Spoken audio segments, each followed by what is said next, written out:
今生日时许愿能有一个女朋友，第二天醒来。就发现自己竟在一块漂浮在海浪里的木筏上，身下还压着一个绝美小萝莉。我的天，虽然只是做梦，但是也算是实现愿望了。那我就不客气了。以为在梦里的三金正准备对女孩上下其手，悠悠转醒的女孩一巴掌就呼到了他的脸上。哼，你这个坏蛋，离我远点！这里是哪里？快把我送回去！三金无奈地捂着火辣辣的脸，这才相信不是做梦。他环顾四周，发现木筏上有一块奇怪的屏幕，上面还有字迹。欢迎来到全民航海求生世界。航海求生初始为2人一船，你们可以互帮互助，若是嫌对方麻烦，也可以将对方推下船。木筏的航向均为随机，无法干涉。船员积累的经验到达一定程度后，航海系统会升级船只，船员人数大于2人时，取平均值。船只每隔2天清晨6点抵达一座神秘海岛，于当天黄昏6点准时驶离。求生者请计算好时间，登岛搜索物资，下次登岛时间明日清晨6点。温馨提示：船只每到达一座海岛，主屏幕上会显示海岛危险评分，评分越高，海岛内越危险，但物资也会越丰富，请自行判断是否登岛。若求生者没有在船只离开前返回，将永远留在海岛。航海系统提供交易制作系统，若您有需要，可进入主页打开相应模块查看。求生者新手保护期，首次登陆的岛屿不会存在任何危险，今天的食物系统也将免费提供。求生者可以拒绝参加，船只立刻消失哦。看完屏幕上的字后，三金彻底傻眼了，他这是穿越到求生世界了，好像还很危险。想到这，他回头看着还在哭的女孩，莫名有些烦躁。别哭了，如果不想死，就过来看看这屏幕上的内容。被三金一说，女孩倒真的止住了哭，委屈巴巴的走了过来。当她将内容看完后，不由得瞪大了眼。这怎么可能呢？我们难道不在地球上了？虽然我也不想承认，但好像我们进入了另外的世界，就像是穿越。好了，你也看完了，那我就点击确认了，不然这木筏消失，我们就都完了。女孩一脸懵逼的点了点头，她还有些不能接受。另一边，三金点击的屏幕上的确认按钮，木筏便突然动了起来。由于惯性，他一下朝前倒去，两个手正好抓住了2处柔软的地方。你快放手啊！三金稳住身形，眼疾手快的抓住了朝自己挥来的巴掌。我说美女，之前都是误会，你也打过我了，你再这样可就不对了。女孩涨红了脸，又羞又气。你，我感觉到你刚刚掐了我呢，你这个死变态！三金掩饰的咳了2声。这时他脑海中莫名闪过一些信息已读取：姓名安雨成，年龄19岁，身高160厘米，胸围36D，职业大学生，手工杀完好，好感度-50，好感度大于90可推的。危险系数时，对方暂时对你不会造成威胁。难道这是他的信息？试探一下。我叫三金，你呢？安雨成。看着心不在焉的女孩，三金愕然，自己真的能看到对方的信息。一阵激动后，他冷静了下来，这个消息不能让任何人知道。于是他继续转头看着屏幕，我研究一下这个航海系统。航海系统界面简单，左侧一个导航栏，里面有交易、制作、商城、好友、聊天、公告、信息按钮。三金点开了聊天按钮。我想回去啊，谁能送我回去？楼上的，别想了，一看就回不去了。芜湖，我的同伴是女明星。切，老子已经来了一发了，谁会羡慕你？路上吹牛不犯法，使劲吹。聊天面板上消息很多，但大多数都没有价值。三金关闭聊天面板，点开了交易按钮。好家伙，这交易大厅里也是什么都卖，什么女生原味裤裤，男人汗臭袜，还有卖大便的。看到这个，三金回头看了看安雨成，不知道能不能把这妞卖。这么想着，三金不自觉的就点击了上架物资按钮。屏幕上方出现了一个类似收集摄像头的功能，提示将物品放在扫描区进行扫描，通过后会存放航海系统空间内。三金让开身体，身后的安雨成就进入了扫描区。扫描失败，扫描失败。看来我想多了，人不能用来交易，真可惜。有些惋惜的三金只能又转头去看其他功能。他按顺序打开了制作功能，这个功能看起来有些像游戏里打造装备的界面，只需要准备好制作材料就可以启动。制作时间根据物品的简易程度而定，而系统内的商城和好友都显示的暂时未开放此功能。三金越过没有开放的功能，点击公告。公告上的其中2个信息比较有用。第一阶段中，一座海岛只会有1组求生者登陆，无尽航海世界将暂停季节轮换，每日的天气都是最适合求生者生存的。看完公告，三金松了一口气，他的队友是个手无缚鸡之力的小女生。暂时不与其他求生者相遇无疑是最好的，先苟着发育一波再说。面板上最下方还有一个更新预告，上面内容如下：更新预告，第2阶段开始，航海系统将更新排行榜功能，开放好友功能和战舰军团功能。公告看完后，只剩下最后一个信息按钮了。三金点击按钮。信息：船只编号01，成员人数2人，成员信息：三金，宝石度75%，卫生值80%；安雨成，宝石度80%，卫生值90%；船只等级1级小木筏，经验值5000分之0；船只仓库无物资，点击可进入仓库。船只目前评分10分，明日可获取船只经验16。船只每日可获得经验值，与船员的饱食度和卫生值所对应，请船员尽量保证自己的数值。另外，成员大于2人时，请保证所有成员的数值相差在 10% 以内，否则将采用数值最低的成员数据。改造船只可改造范围，木筏面积目前10平米，添加10根长度大于2米的竹子，可增加木筏1平米的面积。航海系统的所有功能，三金全部了解了一遍，他有些头疼。总结就是一句话，在航海世界里，不仅需要吃得饱，还要保持卫生，否则能获得的经验值十分有限。想要升级木筏，遥遥无期。现在他们急需物资。物资。对了，三金看着安雨成腿上的丝袜，双眼亮了起来。刚才交易面板上连裤衩子都能你的交易，那这小萝莉的丝袜也行。那个，你赶紧把丝袜脱下来。变态，你这个变态又想要做什么？大姐，麻烦你冷静点，现在我们在求生，眼下多换点物资，尽可能的提高我们的饱食度才是正事。安雨成抱着手臂，满脸通红的看着三金，他好像误会对方了。他想了想，有些为难的道：丝袜拿去交换物资，是不是有些不太好？要不还是算了吧。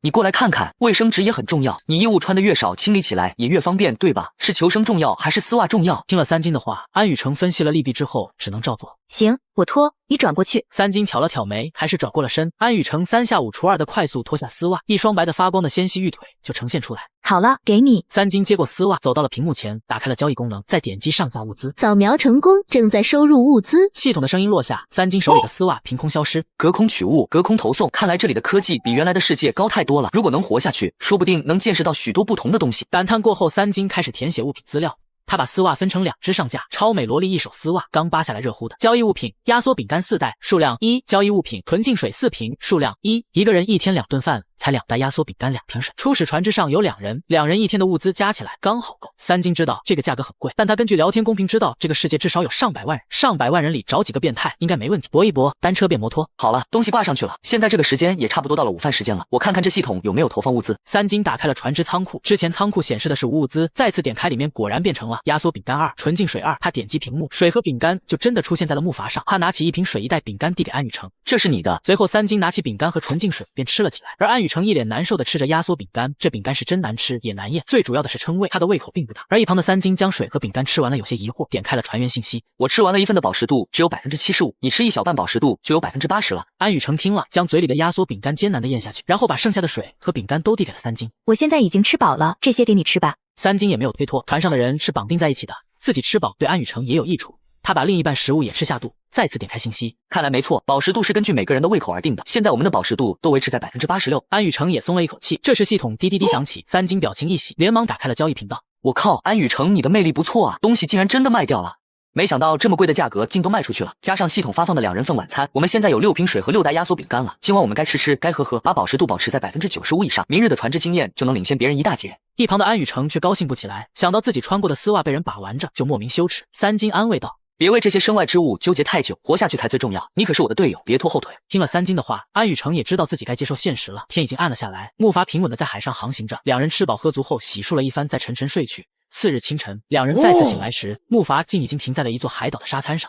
植被这么茂盛，可以利用的资源一定不少。安雨成也深吸了一口气，似乎之前的阴霾都一扫而空。三金打开了船只仓库，里面还有3瓶水和3袋压缩饼干，这是吃剩下的。昨天1天2人就解决了一大半，现在看到这东西竟有些反胃了。不过看着船只信息，他知道他们的努力没有白费。哇，第1天我们的船只经验就涨了30点。三金淡淡一笑，脑海里突然出现一道声音：海岛信息已读取，危险系数0，海岛东侧水果偏多，海岛西侧淡水资源偏多，海岛北侧海鲜偏多，海岛南侧植被资源偏多，海岛中心小型野生动物偏多，目前位置为海岛南侧。听到这道声音，三金有些激动，自己的金手指没想到还能读取海岛的信息。有了这些信息，他不仅能规避风险，还能节约一大半的时间。他拿出喝空了的水瓶，准备自己去逛逛海岛。至于安雨成，他另有安排。安雨成，看见那边的藤蔓了吗？今天你负责编织一些兜子，很简单，你应该会吧？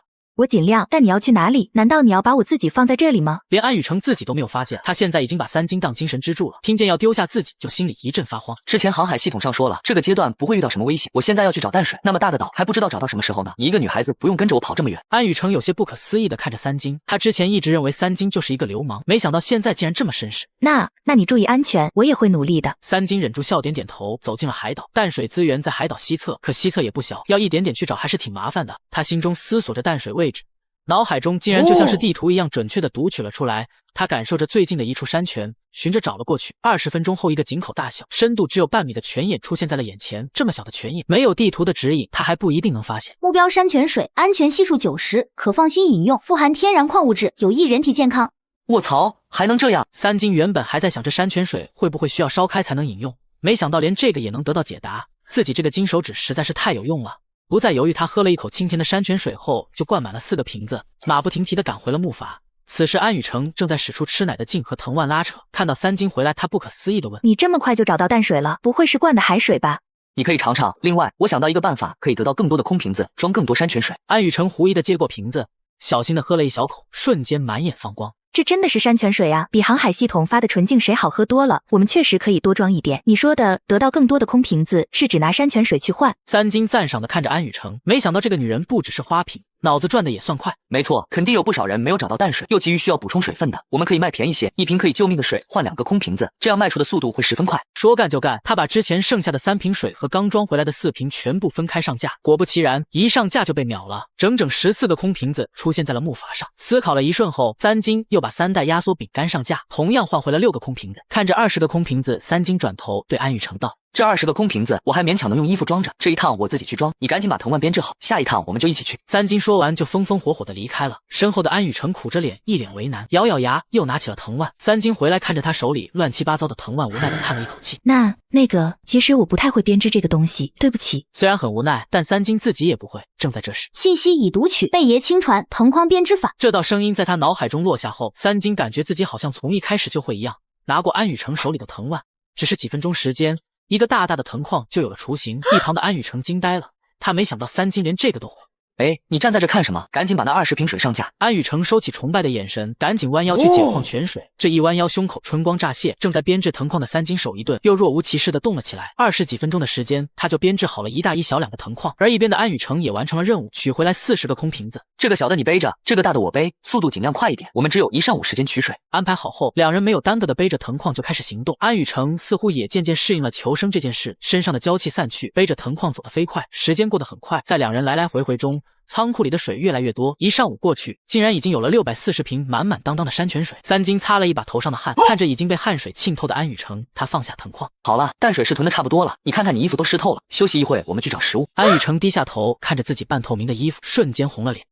好吧，你可不要偷看哦。三金，我休息好了，你打算去找什么食物？安雨成问到了点子上，三金也正在考虑。根据金手指所指引的，他知道了海岛北面有海鲜，海岛中心有小型动物，但还有半天时间木筏就会再次起航，他们明显没有时间去做熟食吃了，更别说还要囤2天的食物在海上吃。最后他选择了海岛东面的水果地带。我们只走去碰碰运气吧，有什么吃什么。经过半天的时间，安雨成已经把三金当做主心骨了，他没有多说，背着藤框就跟在了后面。而三金根据脑中的指引，不到半小时时间就来到了一片芭蕉林，放眼望去，树上挂满了一串串黑黄色的芭蕉，看样子正成熟。这东西天然无公害，又含糖量高，很适合给身体补充能量，多吃些吧。三金伸手一拽，一整串散发着香味的芭蕉就落入了他的怀中。已经很饿了的安雨成也围上去扒下几只就吃了起来。他一个胃口极小的人都忍不住连着吃了5根。没想到这么好吃，我们可以多囤点吗？三金把最后1根芭蕉塞进嘴里，大手一挥，招呼着安雨成一起动手。几分钟时间就把2个藤框装满了。我们先把这2筐芭蕉背回木筏，摘芭蕉这事不需要什么技术，这片芭蕉林接下来就交给你了，我再去找找其他东西。对于三金的安排，安雨成没什么意见，他动作生涩地背起1藤框的芭蕉，跟在三金身后。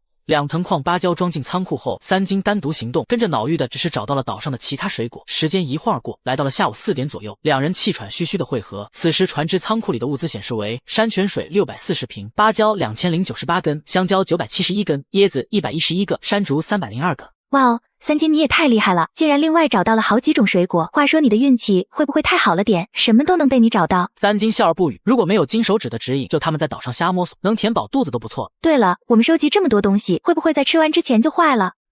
所以我在想，这个航海系统的仓库有没有保鲜功能？他的话让安雨成十分惊讶，仓库有保鲜功能的话，那岂不是太玄幻了？可三金没有多说，看了看屏幕上的时间后，转头对安雨成说道：“我准备用刚才的物资换一些竹子扩张船只，免得咱俩睡觉老挤着，也免得这手不小心摸到你哪里。”安雨成无语极了，他就说昨晚总感觉自己身上压着什么东西。这个不老实的男人，能扩张船只，他当然100个愿意，投不住的点。没问题，你赶紧换吧，等会船差不多要起航了。三金开始在交易界面实验起来，2根芭蕉换1根2米长的竹子，10几分钟也没有动静。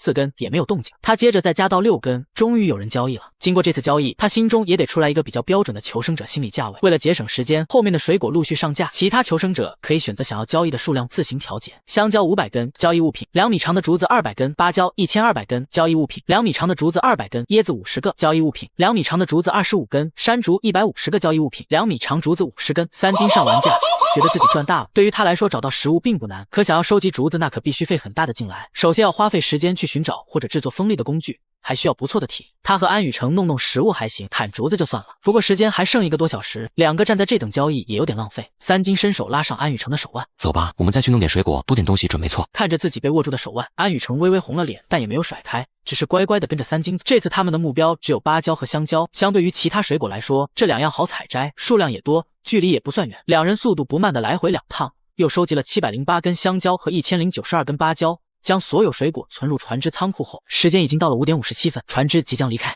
傍晚6点，停靠在海岛已经1天的木筏准时起航了。3金哥哥，之前我们上架的水果交易的怎么样了？3金无语的转头看了看安雨成，怎么这小萝莉就突然叫得这么亲密了？难道是被自己的魅力折服了？一边想着他，一边点开了仓库，所有竹子已经到账整整380根，按照10根竹子扩充1平米来算，能一次性扩充船只38平米。3金认真的看着界面，把竹子添加进改造系统后，一个扩建页面弹了出来。白色的小方格图层上有一个占了2×5格的黑色长方形，这应该是代表目前2米宽、5米长的小木筏了。3金没有犹豫的点击扩建按钮，黑色方块也变成了6×8。确定合适之后，他按下了改造按钮，船只一阵晃动，晃动停下后，两人发现脚下的木筏面积扩大了将近5倍，已经变成了48平。3金哥哥，这面积比一个客厅都大了哎。3金点头，再看向船只评分，已经从10分变成了48分。评分还能随着木筏的面积变化，照这么看，想要升级船只也不是太困难的事啊。可是升级船只目前需要5000经验值哎，我们这差的有点远了吧？头发长见识短，今天我们只花了半天时间收集到的物资，就能换到扩张38平米的竹子了。如果再登陆2次海岛，再加上我们的饱食度和卫生值带来的经验加成，一天加个500经验值都不过分，达到5000经验值就是几天的问题而已。听了3金的分析，安雨成眼睛都亮了起来，他微微抬头看着3金的侧脸，这家伙怎么越看越帅了？你发什么呆啊？太阳都要下山了，赶紧趁阳光还有热度清洗身体。今天我们干活弄脏了，卫生值太低，得洗澡，洗了还要吃东西维持饱食度。洗澡。安雨成双手抱胸，脸又红了。在这个没有一点遮挡的木筏上，他怎么能当着一个男人的面洗澡？他还在纠结的时候，另一边的3金已经脱了上衣，只留下裤衩，然后蹲到木筏边，用手捧起水浇在了身上。我可先说呀，你不洗拉低了我们的经验值，就把你丢下去。现在我背对着你在倾斜的时候，你最好速度快一点，我绝对不会转过身头看。好吧。安雨成看了看自己满身的泥土，最后还是妥协了，极快的把身上的套裙脱了下来。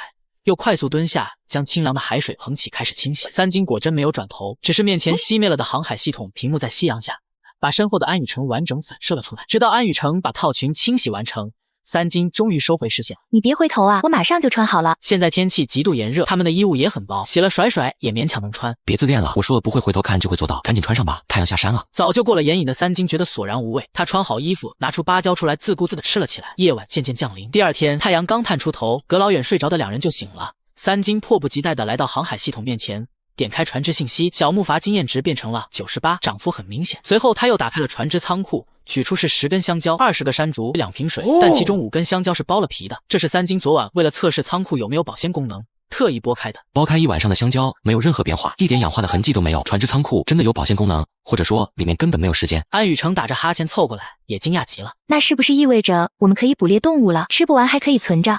没错，不过这都要下次登岛再说了，现在还是吃这些东西吧。3金把手里的水果一边塞到安雨成怀里，一边打开了聊天频道。他想看看经过1天的登岛，其他求生者会聊些什么有用的东西。一通翻找后，聊天页面的一个求生者说的话引起了他的注意。我昨天发现了一个物资宝箱，有没有老板需要？我已经看到好几个人炫耀宝箱了，里面究竟有什么呀？听说有人开出美味的食物，有人开出衣服，但是好像也有开出没用的东西的。看完几人的聊天，3金略一思索，点开了交易物品搜索栏，输入物资宝箱，真跳出了13个上架记录，有交易肉类的，有交易大量水果和水的，总之都不便宜。这个物资宝箱售价20瓶水，虽然价格偏高，但对于拥有600多瓶山泉水的我来说还能接受，买它。3金点击交换按钮后，仓库就多了一个外观精致的箱子，取出后发现箱子不大。3金哥哥，这是什么东西啊？物资宝箱，我怀疑这是航海世界给求生者的隐藏福利。这箱子这么小，感觉装不了什么东西，我们不会吃亏吧？3金没有接话，直接上手摁开了卡扣，箱盖缓缓开启，一道金光从箱内涌出，紧接着5箱纯牛奶被金色光晕包裹，由小便大醉后悬浮在了物资宝箱上。我去，好高级的样子，真像游戏里开宝箱一样。下一刻，悬浮的牛奶和物资宝箱却消失不见。安雨成瞪大了眼，3金连忙点开了船只仓库，虚惊一场，自动放进仓库了。这5箱纯牛奶就是这个宝箱开出的物资吗？这么小的宝箱能装这么多东西，看来不是通过大小来判断里面的东西多少的。我们要不要多换一些宝箱来试试？那物品栏还有好多呢。我也是这么想的，反正我们最不缺的就是淡水资源了。虽然其他宝箱的标价有些贵，但可以压价，一个一个的全部买过来试试手气，也可以顺带摸清宝箱的规则。说完，三金也不再犹豫，沟通许久后，以504瓶山泉水的价格将12个物资宝箱全部买了过来。接着没有犹豫的就打开了第一个宝箱，一阵白光亮起，出现了一颗普通苹果的投影。就这一个苹果。不是说了吗？就是开盲盒，不要气馁，我再接着开。三金往手上哈了哈气，打开第2个宝箱，白光亮起，一颗香梨。第3个宝箱又是白光亮起。呸，不行不行，安雨成，下一个你来开。一旁的安雨成跃跃欲试的伸出手，啪的一声打开了第4个宝箱，随着金光显现，渔网、钓竿、鱼篓、鱼饵等渔具悬浮出来，还是那种价值不菲、质量非常好的现代海钓套装。三金看着双眼放光，赚大。三金哥哥，我要不要继续开？这套海钓装备对我们来说用处太大了，已经回本了，后面你随便开就行。安雨成得令，连续把后面的所有宝箱都一个个打开。一切搞定后，两人看着船只仓库总结成果：纯牛奶一共60瓶，现代海钓套装，锋利的钢斧1柄，木质摇椅1个，土著服饰2套，100米长编织绳，苹果1个，梨1个，哈密瓜1个，压缩饼干5包，西瓜1个，铁质5升水桶1个，纯净水3瓶。好像有很多都亏了呀，对不起。我倒觉得我们赚了，怎么可能每一个都开出金色呢？这里面好些东西都是求生刚需的物品，刚好吃够了芭蕉了。换个口味，你把这苹果吃了吧，解渴。安雨成接过唯一的苹果，脸有些红。三金竟然会把唯一的苹果让给自己，他最喜欢吃的水果就是苹果。随着擦了擦，咬了一口。这是我吃过最好吃的苹果了，谢谢你。等我们吃完，我今天就再交换一些空瓶子过来，毕竟之前损耗了534瓶山泉水。三金点头，拿上海钓装备，走到木筏边。他负责研究海钓。一上午的时间，他一个海钓新手在金手指的提示下，竟钓到了3条海鲈鱼和1条小石斑。另一边的安雨成此时也来汇报战果，他用900根芭蕉和800根香蕉交易到了700个空的塑料瓶。不错，这也到中午了，我们可以吃点午饭了。物资宝箱开出的东西都尝尝，纯牛奶、压缩饼干、西瓜什么的，两人都吃了一些。可午饭刚过不久，安雨成有些尴尬的蹲在一旁，他想上厕所了。在海岛上还好，现在就在木筏上，大中午的，我怎么能当着三金哥哥的面随地大小便？安雨成蹲在木筏上，双手捧着腹部，面色尴尬。三金有些疑惑的打量了他一眼，笑着问道：“你不会是吃坏了肚子，想上厕所吧？别不好意思，用这个挡一下。”安雨成看着三金手里刚从仓库取出的土著服饰，思考了一瞬，还是接了过去，但脸上还是害羞不已。你放心吧，我不会偷看的。午休时间也到了，我去试试那摇椅躺着舒不舒服。三金摊了摊手，他又不是变态，偷看人洗澡和偷看人拉屎完全是两码事。他躺在了木质摇椅上，对于睡了2天硬竹子的他来说，这摇椅上简直就是天堂。一旁的安雨成也在试探中解决了生理需求。时间一晃到了晚上，三金哥哥，明天我们是不是就要再次登岛了？没错，而且第2次登岛开始就没有新手保护期了，这也就意味着海岛上可能会存在危险。安雨成听了，情绪有些压抑，他嘴里如同嚼蜡的吃着压缩饼干。现在别想太多了，今晚需要吃饱、洗干净、休息好，这样才是最有利的。我丑话说在前头，可不要拖后腿啊。他的话虽然听起来不近人情，但很实在。安雨成听话的吃饱，然后挡着洗漱后躺到了距离三金2米的地方，缓缓睡去。半夜时分，三金感觉到自己身体被轻轻触动，他疑惑的睁眼看去，只见安雨成紧闭着眼，眉头微皱着往他怀里挤。好冷。三金愣了愣，然后无奈的把小萝莉的身体往自己怀里拉了拉，再次睡了过去。天微亮，小木筏的撞击声吵醒了安雨成，鼻尖传来属于男人身上的气息。他揉了揉眼，确认自己正缩在三金的怀里，脸色爆红。这时三金也醒了，眼神戏谑的低头看他。三金哥哥，我昨天太冷了，不是故意的。安雨成连忙坐了起来，红着脸解释，知道他脸皮薄。三金没有多说，而是转身看向身后陌生的海岛。看来已经登岛了，我们洗漱了，吃点东西就出发吧。两人速度极快，收拾好自己，然后穿上土著草织服饰，将空塑料瓶装进藤筐后，手里拿着钢斧走下了小木筏。三金唤醒自己的金手指，读取了海岛的信息：神秘海岛，危险系数25，危险隐患，野猪荆棘、悬崖、裂缝等，资源75。海岛北侧水果偏多，海岛南侧野生动物偏多，海岛西侧海鲜偏多，海岛东侧植物偏多，海岛中心淡水资源偏多。今天他们的第一个计划是在2小时内补充好淡水资源，于是三金直接搜寻了山泉的位置，山泉能直接饮用，他们不必要再去找湖泊和小溪装水。山泉所在地在海岛北侧和海岛中心的交界地，而小木筏就停在了海岛北侧。三金背着藤筐，直接就往泉眼的走去。安雨成虽然诧异，但还是没有多问，跟在了身后。两人的脚步飞快，10几分钟就停在了一处比之前的山泉眼更大一些的泉眼边上。三金哥哥，你真的没有开挂吗？安雨成惊讶又崇拜地看着三金的侧脸，三金朝他意味深长地笑了笑，然后就开始灌水。虽然没有得到回答，安雨成还是兴高采烈地跟上三金的动作。在计划的2小时内，700多瓶山泉水安安静静的躺到了船只仓库。三金赞赏的看了一眼安雨成，这个小妮子越来越能干了。淡水收集够了，我去找找肉类，顺便尝试搜寻一下物资宝箱。至于你就留在小木筏附近收集一些水果就行了。这座海岛已经不像上一座一样安全了，你注意安全，比如一些荆棘、悬崖之类的。安雨成不停的点头，他知道三金这已经是很照顾他了。三金交代完，拿着钢斧一边走一边唤醒金手指，查询物资宝箱的位置。可出乎意料的是，没有得到任何提示。难道这座海岛没有物资宝箱？他没有在这件事上过多的纠结，立即调整战略，搜寻起了野猪的位置。太久没有吃肉了，想要身体正常运转，必须要有肉类才行。很快，三金脑海里的地图显示出了位置，他握紧了钢斧，一路披荆斩棘的来到一处洞穴不远处。这个洞穴不大，直径只有不到1米，我要进去只能靠爬，这样会被限制肢体行动，这不是找屎吗？三金盯着洞穴，一道信息出现：目标类型：洞穴，目标内生物：野猪，雄性成年野猪1头，雌性成年野猪1头，幼年期野猪6头，危险系数100，不建议贸然进入，建议方式：守株待兔，5分钟后野猪将会出来觅食，若是埋伏好，便可安全捕获。有了金手指的提示后，他信心大涨。这个洞穴口不大，同时只能容纳1头成年野猪出洞，一只一只的偷袭，加上这个看起来就锋利无比的钢斧，还是很有把握的。想着他就动作轻盈地爬到了洞穴顶部，两手高举钢斧，金手指此时也在三金的脑海中倒计时：3、2、1。一个猪头毫无防备地探出了洞口，三金毫不犹豫地用尽全身力气劈了下去。钢斧的质量出乎意料的好，他这一斧子下去，野猪厚厚的脖颈都几乎裂开一半。金手指此时又传来了提示：雌性成年野猪3秒后出洞，3、2、1。听到倒数结束，三金也毫不犹豫砍了下去。他觉得自己的力气都像是变大了几倍，轻易就劈开了野猪的脖颈。这头雌性野猪的头颅几乎都要断开。洞穴内听见动静的6头小野猪成群窜了出来，他们围着已经没有动静的2头大猪转圈。三金看着这个场景，心软了1秒，就上去3下5除2将那几头小猪放倒。烤乳猪还是很香的。解决完一窝野猪后，他没有耽搁，藤筐里塞了2只小猪仔，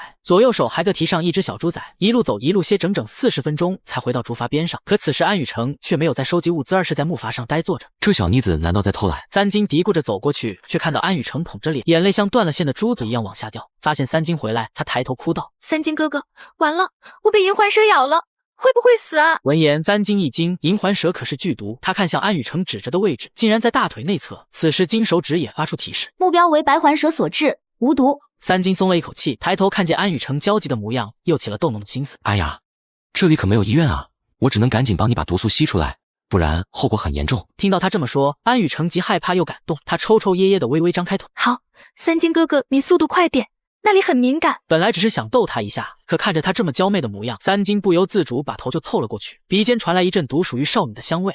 他嘴巴刚贴上伤口时，安雨成身体都站立了一下。三金哥哥，我不是故意的。这时三金也缩回了头，暗骂自己就是畜生。逗你的，这个岛上没有银环蛇，你也没有中毒，别问我怎么知道的。听到这话，安雨成愣了愣，虽有像是劫后余生一样长松了一口气。不知道为什么，他就是相信三金说的话，但刚刚想着他就脸色爆红。三金哥哥，你又占我便宜。好啦好啦，我弄了几头野猪，你和我一起去弄回来。三金一边把带回来的4头小猪再放进船只仓库，一边招呼安雨成背上跟他走。这一次他用钢斧把2头成年的野猪分解了，内脏全都没要，剩下的肉加起来也就200-300斤。两人来来回回跑了2次，才把肉给全部存入仓库。喝点水歇一歇，之后你再继续在附近收集水果，我就去旁边砍些树，在制作系统做点屏风和马桶，我们还有一个铁桶，弄点木材就能烧火吃肉食了。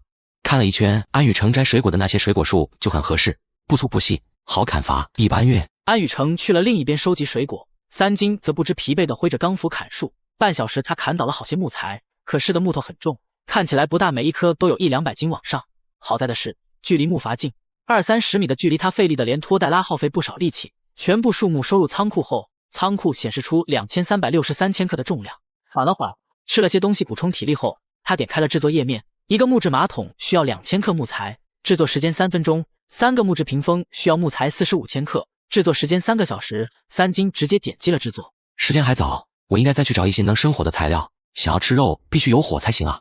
想到生火，他的脑海中自动浮现出信息：3天饿9顿知得爷公祖钻取火法，需准备以下材料：干燥杂草、藤蔓、弯曲的木棍、较直的木棍、干燥的木条。取火方法如下。一段熟练的生火技巧涌入三金的记忆，如之前一样，他感觉自己像是已经练习过成百上千次一样熟悉。不到20分钟，三金就带着材料找到一处被封的位置，开始尝试取火。另一边的安雨成背着一藤筐的水果回到木筏边时，就碰见小心翼翼地护着火种回来的三金。三金哥哥，你竟然就生出火来了！也不怪他惊讶，求生时火种就是希望，它可以照亮黑暗，可以煮熟食物，也可以驱散野兽，让求生者的生活都上一个层次。可费了我不少劲呢。你把水果放仓库后，把我之前钓到的4条鱼给取出来。今天我们吃烤鱼。安雨成双眼一亮，终于可以吃熟食了，激动的速度都加快了。三金则找了些树枝，把火燃大，将鱼用海水收拾干净，串上交给了安雨成。烤鱼是个漫长的过程，这点事交给女孩子更合适，你可不要烤焦了。交代完，三金来到航海系统屏幕前，检查安雨成大半天的成果：荔枝207千克，苹果509千克。橘子771千克，三金有些吃惊，这数量对于一个女孩子的工作量来说可不算少。看来安雨成这小妮子还是有过人之处的，长得好看还不矫情，这些水果应该可以交易不少竹子了。经过一番试探，三金给这些水果定了价，自留了一些，其他连带着上一次剩余的全部出售。荔枝200克交易竹子1根，荔枝交易总数量190千克。苹果1个交易竹子1根，苹果交易总数量1200个；橘子2个交易竹子1根，橘子交易总数量1400个；芭蕉6个交易竹子1根，芭蕉交易总数量600根；香蕉5个交易竹子1根，香蕉交易总数量300根。上架好物品后，一阵烤鱼的香味随风飘来。安雨成举着那条最大的鲈鱼喊道：“三金哥哥，快过来吃鱼了！海鱼不能烤久了。”趁热吃。因为火的缘故，安雨成脸红扑扑的，脸上全是薄汗，看起来倒有几分贤妻良母的意味。三金接过烤鱼，就着眼前的秀色一口咬了下去，即便没有任何调味品，但依旧好吃到想哭。还得是肉啊，比水果好吃多了。吃完饭，时间已经来到了下午1点。三金打开交易栏，发现这一次卖出的速度慢了很多，甚至还有人也在效仿他用物资换竹子。看来随着第2次登岛，收集到水果的求生者变多了，而且求生者们也都意识到竹子的重要性了。我的水果肯定是最多的，要不要降价打价格战？念头闪过，三金还是放弃了。打价格战只会让竹子的价格越来越高，到时候吃亏的还是他。现在这个价格还是正常范围，他的东西也能卖出去，只是时间长短问题。不过他还是打算做2手准备，拿起钢斧对安雨成说道：“下午我去砍竹子，你的话还是尽量收集水果。”脑海里的地图显示来到最近的一片竹林。说来也奇怪，这个世界的竹子长得十分标准，也就2米出头，像是为求生者量身定做的一样，很迷你。三金手里又有钢斧这种利器，这大大的缩小了他砍伐的时间，1个来小时他就将这片竹林砍光了，整整243棵。虽然单棵竹子很轻，但这么多想要运回去很难。我一次最多能拖30根，来回一趟就需要1个小时了，完全不太可能把这些全部运回去啊！我难道白干这么多了？插播一条提示：来回1个小时，一次最多拖30根竹子。木筏起航前，我100根都弄不回去。三金眉头紧锁，看到远处的藤蔓时，计上心头。他拿着钢斧大步就走了过去。不多时，他拖着几串结实的藤蔓回来，接着手脚利落的把234根竹子分为5份，捆绑的结结实实。我真他娘的是个天才，这办法都能想到。他擦了擦汗，一捆一捆的拖着2米出头的竹子往100米开外的海岸线走去，最后全部推进了海里。海水的动向正是木筏的方向，他只需要稍微拉着手里的藤蔓，像遛狗一样慢悠悠的走了回去。背着一藤筐水果的安雨成看到这一幕，惊讶的张大了嘴。此子恐怖如斯。我把这些竹子放进仓库，就去帮你收集水果。时间剩的不多了，加快速度。1个多小时的功夫里，仓库里的物资额外增加了苹果691千克，橘子1397千克，荔枝318千克，竹子234克。忙得差不多了，歇一会吧。我用这些物资试着交易物资宝箱看看。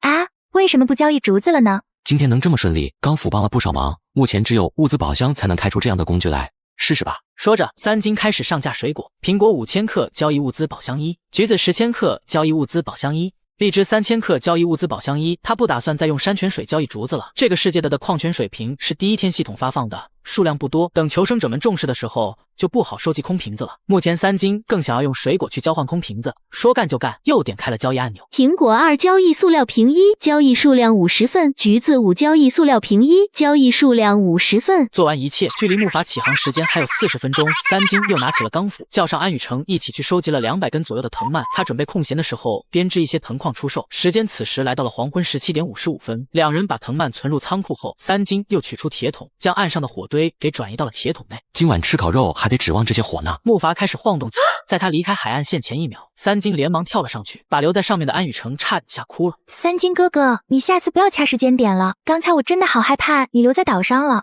知道了知道了，你这么激动，不知道的还以为你爱上我了。听他这么说，安雨成脸红着瞪他一眼，转头不再说话。三金则是点开建造页面，在黑格子上点击安装。一个简易的厕所就出现在了木筏边上。看到这个厕所，安雨成眼睛都亮了。太好了，三金哥哥，终于有点现代社会的感觉了。不过我们还没有厕纸，用木材能制作吗？三金点了点头，让这种身娇肉嫩的小姑娘每次都用海水洗皮燕子好像不太合适，这种最基本的生活用品应该是有的。她在制作商城里找到卫生纸，每一卷纸需要5000克木材，制作时间5分钟。没问题了，趁现在还有太阳，你去屏风后面洗洗澡，我处理一下野猪。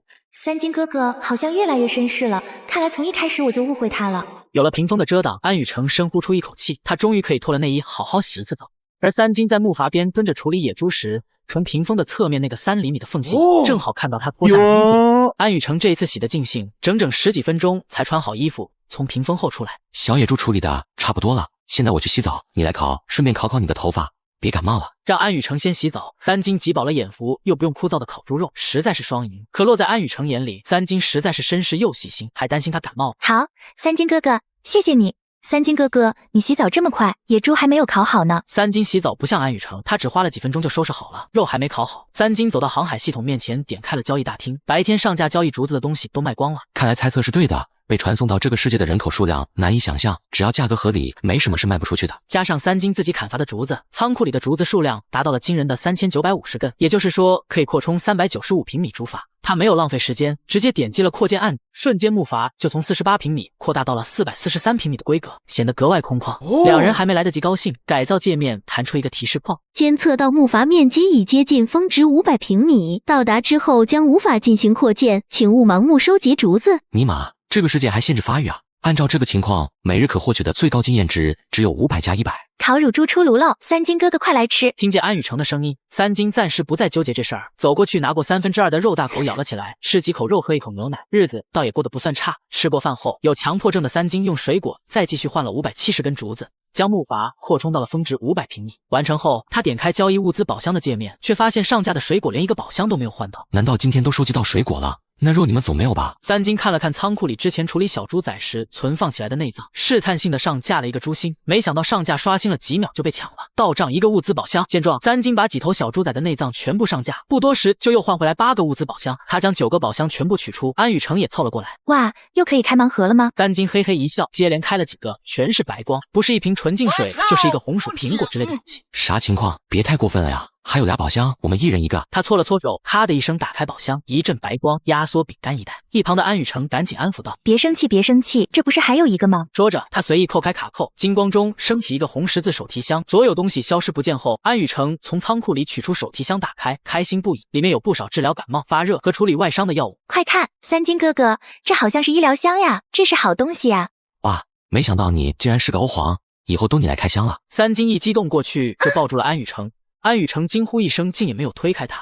还是三金意识到了放开手，天已经黑了，两人各自躺下睡觉。只是安雨成的脸红得发烫。第二天早饭后，三金打开了船只信息，船只经验来到了766至5000。昨天木筏已经升级到了峰值，从现在起每天能得到600点的经验值，这样来算，距离木筏升级只需7天。而且他意外地发现，昨天上架的其中一个物资卖出去了，获得一个物资宝箱。安雨成，快来开宝箱了！三金拿出宝箱递给安雨成，而安雨成有些为难。三金哥哥，那啥，我不能保证自己能开出好东西哦。你就大胆开吧，谁又能保证呢？有了三金的话，安雨成放心了。他低头打开了宝箱，金色光芒再次出现，悬浮出来的竟然是一个求生工具箱。安雨成打开工具箱后，惊讶的合不拢嘴。我真的有这么好的运气吗？三金哥哥，这工具箱里有军刀、攀岩绳索、爪刺、开山斧、锄头，还有锯子。三金也很吃惊，这个工具箱里的东西实在是很充足。他收起工具箱，取出海钓装备递给安雨成。经过一番指导，两人一上午加起来收获了整整15条小型海鱼，午饭吃的是格外丰富。午休时间，三金照例点开求生者交流频道，浏览过滤有用的信息，其中一条求助信息引起了他的注意。我是一名护士，我的同伴是一名军人，他受伤发炎了，谁手里有消炎药或者抗生素，我可以用我在物资宝箱里开出的这个力量果交换。现在发现其他求生者手里有一个名为力量果的东西，有些好奇，于是贡献了第一次聊天频道发言。三金在聊天频道晒出了自己的消炎药，对方一看也晒出了力量果。从外观来看，果子长得像一个苹果，但晒出物资的名字确实是力量。三金暗暗一想，航海系统总不会骗人。这时，金手指忽然自动苏醒。力量果采光物资，使用后身体将得到随机力量增幅，最低力量增幅5公斤，暂时仅能从宝箱物资内开出，概率为0.5%。采光物资，金光物资上竟然还有其他等级。不过我的金光物资消炎药去交换这个采光物资，大赚啊！三金立刻点击交易，力量果到手。他查看了自己的力量，目前是79，随后囫囵吞枣的把力量果吃下，只感觉浑身暖洋洋的， 10分钟后，个人信息的力量增长到了99，比他预想的更好。为了测试效果，三金把仓库里之前他提着很吃力的成年野猪尸体拿出来，这次却发现重量像小猪仔似的。三金哥哥，你力气变得好大，这才吃一颗力量果呢，要是多吃一些，那不是成超人了？这次只是运气好，力量果没那么容易换到的。现在我们先编织一些藤矿，你过来跟我学。在他耐心指导下，安雨成学得极快，一个下午过去，两人一共做好了9个藤矿，没有耽搁。三金在聊天频道晒出藤矿，结实的藤矿，求生必备，有好东西可以交换。信息一发，不少人关注，其中一个求生者艾特道：物资宝箱换吗？我想用物资宝箱开储物工具，你这有更直接。看到有用物资宝箱交换的，三金自然不会拒绝，利落的上架，对方也秒交易了。在剩下的藤矿自留一个，还剩7个，全部以物资宝箱交易上了架。随后又取出交易过来的物资宝箱递给安雨成，安雨成搓搓手打开，可惜的是最普通的白光，看来欧皇也不可能次次都显灵。没事，后面宝箱还多呢。天黑了，赶紧吃饭洗漱，养精蓄锐，明早要登陆海岛了。第二天一早，在海浪声中，两人醒了过来，看到航海系统屏幕时，安雨成惊呼起来。三金凑过去一看，海岛评分危险系数100，他连忙唤醒金手指。神秘海岛，危险系数100，资源135，海岛东侧淡水资源偏多，海岛西侧水果偏多，海岛北侧野生动物偏多，海岛南侧植被资源偏多，海岛中心矿物资源偏多。矿物资源，如果能收集一些铁矿，就能用制作功能做一些实用的东西了。现在木筏停在东侧，非常方便取水。现在多存一些之后，登岛就不用浪费体力了。可现在只有200多个空瓶子，得多换点空瓶。另外再做一些能装水的容具。想到这里，他点开交易页面，把仓库里772瓶山泉水全部上架。为了快速卖出，他一瓶水只标价空瓶星号2。随后又开木桶制作页面，一个木桶消耗木材2000克，制作时间1分钟，直接制作500个。可在岛上的时间只能做出720个木桶，远远不够三金的预期。最后他打算以装满水的木桶来换空木桶，而且他还发现了一个不错的运输工具——木板车。消耗100千克木材，制作时间半小时，制作原地等了几分钟。他取出6个木桶，分给安雨成2个，然后两人背着满藤矿的空水瓶，提着桶出发了。这次停靠的位置距离山泉只有几百米的距离，路面平坦。在三金的带领下，仅仅几分钟，两人就来到泉眼边。面对这样的情况，安雨成表现得很淡定，而是手脚利落地装起水来。而三金因为吃了力量果，1藤矿的瓶装水和手里4木桶5升水加起来，他也没有感觉多吃力，健步如飞地回到木筏边上。他回头看着有些累的安雨成。今天的活你就负责装水，不用管其他，所以不要急太急，等会木板车就制作好了，能省不少力气。弄回来装了水的桶再上架，1桶水换5个空木桶，然后一边取水一边上架。虽然不知道三金的用意，安雨成只管照做。两人再跑了几个来回，三金取出制作好的木板车，刚好1人1个。安雨成松了一口气，连着拿了6个木桶和一堆空水瓶放上去。剩下的就交给我吧，反正这么近，又有了运输工具。好，我也正好去岛上看看其他物资。他说完，推着另一个板车朝着金手指指引的矿场位置走去，有效地避开了各种危险。约20分钟，来到一片光秃秃的区域，通过读取准确位置，他从推车上拿下一把镐子，这是工具箱里的。挤镐子下去，只听见金属碰撞的声音，一块银白夹杂黑色的铁矿石露出了一角。又经过一阵挖掘，小坑变成大坑。三金弯腰狠狠一使劲，把一块半人高的铁矿抱了出来。真不轻，至少有100公斤以上，要不是我吃了力量果，还弄不起来。有了经验后，挖矿速度提了起来。一上午时间，他整整挖出36块铁矿石和200-300公斤煤矿。三金擦了擦汗，脑海里又出现一道信息：信息已读取，距你1公里处物资宝箱出现。哎，还有这种好事？这么看来，物资宝箱确实是随机刷新的。三金把几块铁矿放到了推车上，然后拿着镐子朝着物资宝箱的位置走去。1公里的路程用不了几分钟，几十米开外，一个宝箱安静地躺在路面上。他走过去蹲下，这时眼里又出现信息：物资宝箱品质普通白光，宝箱内物品压缩饼干3。三金有些愣，之前他不是没有试过，并不能看穿宝箱，没想到现在竟然解锁了这个功能。难道是因为吃了力量果，启动了什么升级能力？想不出什么头绪的三金不再多想，抱着宝箱往回走。这个宝箱他不打算开了，用来交易是个不错的选择。可在返途中，一道身影引起了三金的注意。此时距离他大概20米的地方，一只山羊正低着头在吃草。他放轻了脚步，摸到距离几米的地方，一个箭步上去抓住了羊头上的2只脚，随后使出全身的力朝着一旁的大树上一摔。如此反复几次，还不知道发生了什么的山羊已经奄奄一息的倒地抽搐了。这吃了力量果就是不一样，竟然能徒手杀羊。三金嘿嘿一笑，便拉着山羊尸体回了木板车旁，加上铁矿石和宝箱，木板车上装的满满当当，但一次也不能将所有铁矿石和煤矿都搬回木筏，只能多跑几趟。来来回回间，把所有东西全部存入仓库。时间已经来到了傍晚的5点20分了，他也终于得到了一个准确的重量了。铁矿石2341千克，煤矿531千克。见他满头大汗，正好推着车回来的安雨成递过来一瓶水。三金哥哥，你喝点水泄会吧，顺便来看看我的努力成果。三金接过水，咕嘟喝了一半，凑到屏幕前，随后惊讶地看向安雨成。你竟然弄了1301桶水，再加上制作的和交易到的木桶，我们一共拥有了6250个木桶了。安雨成得意一笑，这次他可是拼了命在完成任务，因为距离近又有推车，其实说难也不难，只是比较费体力。对了，我刚才远远的看见那片山坡上好像有西瓜藤，我们要不要趁现在去摘了？三金看了看时间，还剩30几分钟，动作快点应该没问题。只是安雨成此时看起来好像很累，会耽搁时间。我推车，你坐在上面指路，我们速战速决。安雨成没有拒绝，爬上了推车，心中一暖，三金已经不止一次的照顾他了，自然而然的对他的好感度又增加了不少。安雨成所说的山坡距离并不远，不到10分钟，两人就来到了西瓜地，一片绿油油的西瓜安静的躺在地上。快动手，赶时间。安雨成点头，他知道现在时间对他们来说的重要性，两人立刻飞似的跑进了西瓜地，一次至少抱3个，15分钟的样子，近100个西瓜都放到了推车上，不敢耽搁，他们一个在前面拖，一个在后面推，终于在最后2分钟时赶回了木筏上。安雨成喘着粗气，脸色有些发白。呼，好累，不过三金哥哥，我好像来那个了。那个哪个？不会是所谓的大姨妈吧？这荒山野岭的，我去哪里给你弄姨妈巾呢？安雨成捂着肚子，委屈地看着三金。这时，航海系统面板弹出一个信息：监测到有船员即将出现生理反应，特予发放1次7天量的卫生巾。嘿，这系统还挺人性化，就是不公平，男人的生理需求咋不管呢？不说硅胶娃娃，也得发个菲菲杯什么的吧？正从仓库取出姨妈巾的安雨成微微脸红，这家伙说什么呢？看着他小步跑到屏风后面去了。三金耸耸肩，点开制作系统，找到铁锅、铁盆之类的厨具，制作材料铁矿石，时间只需要几分钟，毫不犹豫点击了制作。有了这些工具，晚上两人能吃上涮羊肉，正好也可以给安雨成去寒，而且还加了一颗西瓜。这顿晚饭是三金目前来说最喜欢的一顿。吃饱喝足后，安雨成因身体原因躺在木质摇椅上休息了起来，三金则又打开了航海系统，准备将那个白光品质的物资宝箱给交易出去。物资宝箱1家箱交易物资宝箱1。这个行为看起来就像是做慈善，因为能交易的宝箱绝对是没有打开过的，也就意味着没有人能知道里面是什么，都是在赌。他还附送一根香蕉，毫无疑问，一上架就被秒了。三金看着换回来的物资宝箱，双眼发光，随后一条信息出现：信息已读取，宝箱品质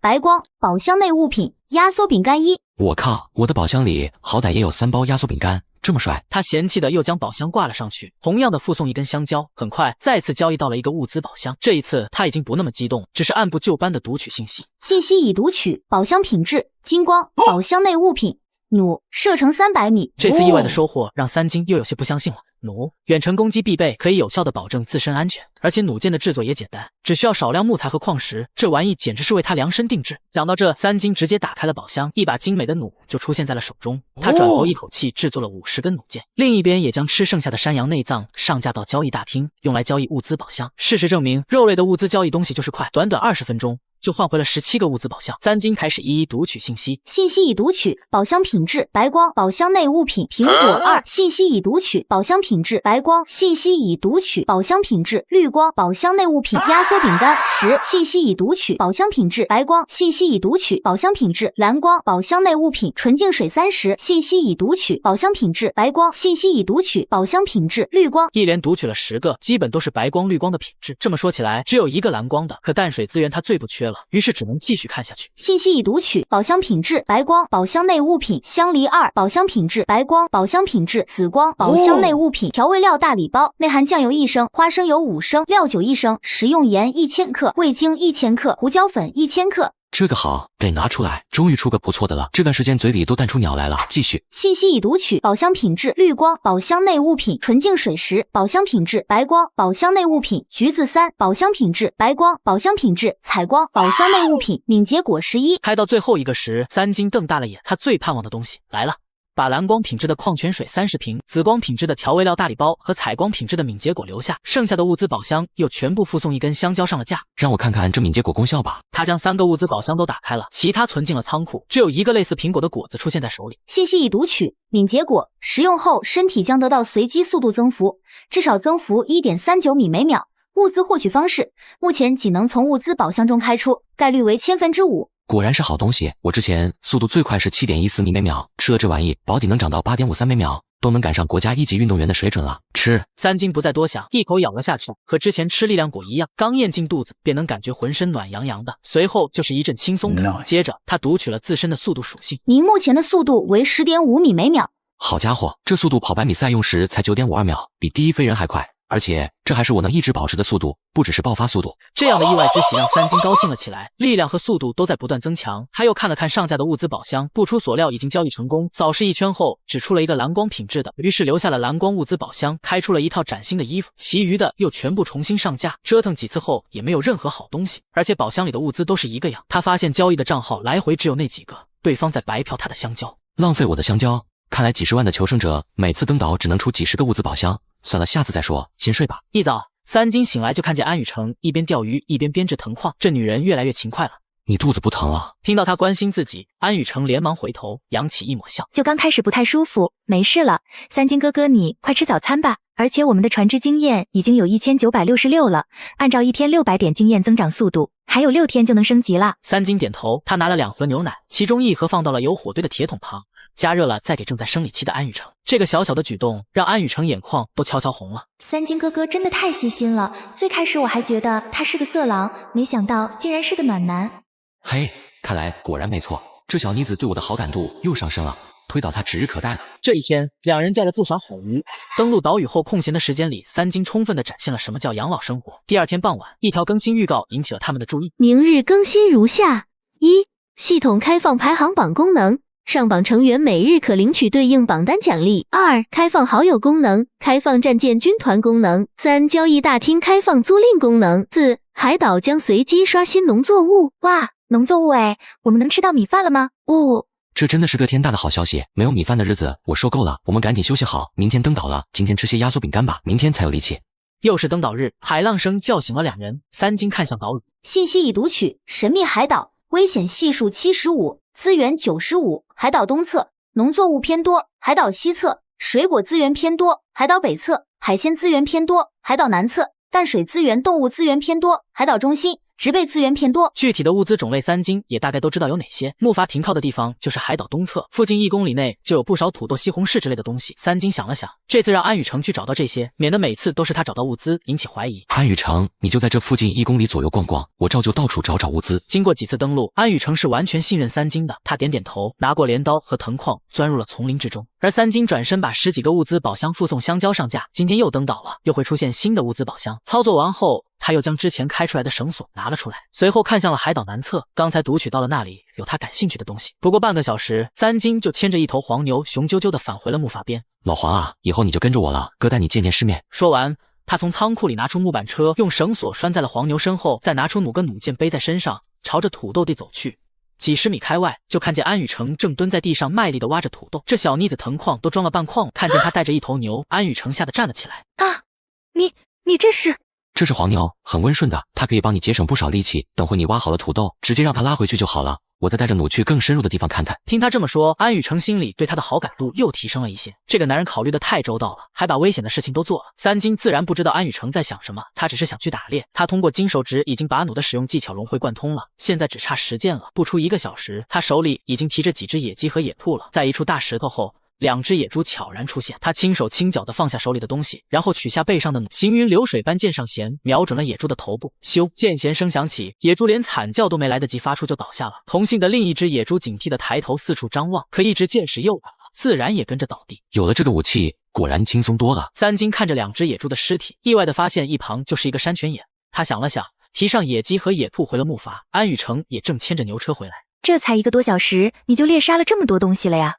这哪里算多，还有2头野猪呢。对了，还发现了山泉眼，我回来带牛车过去弄这些东西呢。听了他的话，安雨成有些沉默。这家伙太强了，如果他自己生活的话过得比谁都好吧，现在还愿意带着自己这个拖油瓶。想到这，他觉得自己好像有些喜欢上这个男人了。他发呆的同时，三金已经将土豆和几只野鸡野兔存进了仓库，牵着牛车走了。看着他的背影，安雨成回过神喊道：三金哥哥，我做饭等着你。他回来的时候，一阵肉香味传来，只见铁锅里咕嘟咕嘟的冒着泡。土豆炖鸡，口水瞬时跟着流了出来。他是有多久没有吃到这么有盐有味的东西了？大快朵颐后，物资宝箱已经交易回来了13个。三金心满意足的扫视起来，就算没什么好东西也无所谓，今儿高兴。但是一圈读取下来，他微微瞪大了眼。紫光、金光，采光。交易来的物资宝箱运气爆棚的开出了紫光渔网1张，金光席梦思1张，采光全能果1个。先不说渔网可以提高捕鱼能力，席梦思可以让我休息得更好，这个全能果真是意料之外。顾名思义，我都不敢去想它带来的加成。三金一口将全能果吃了下去，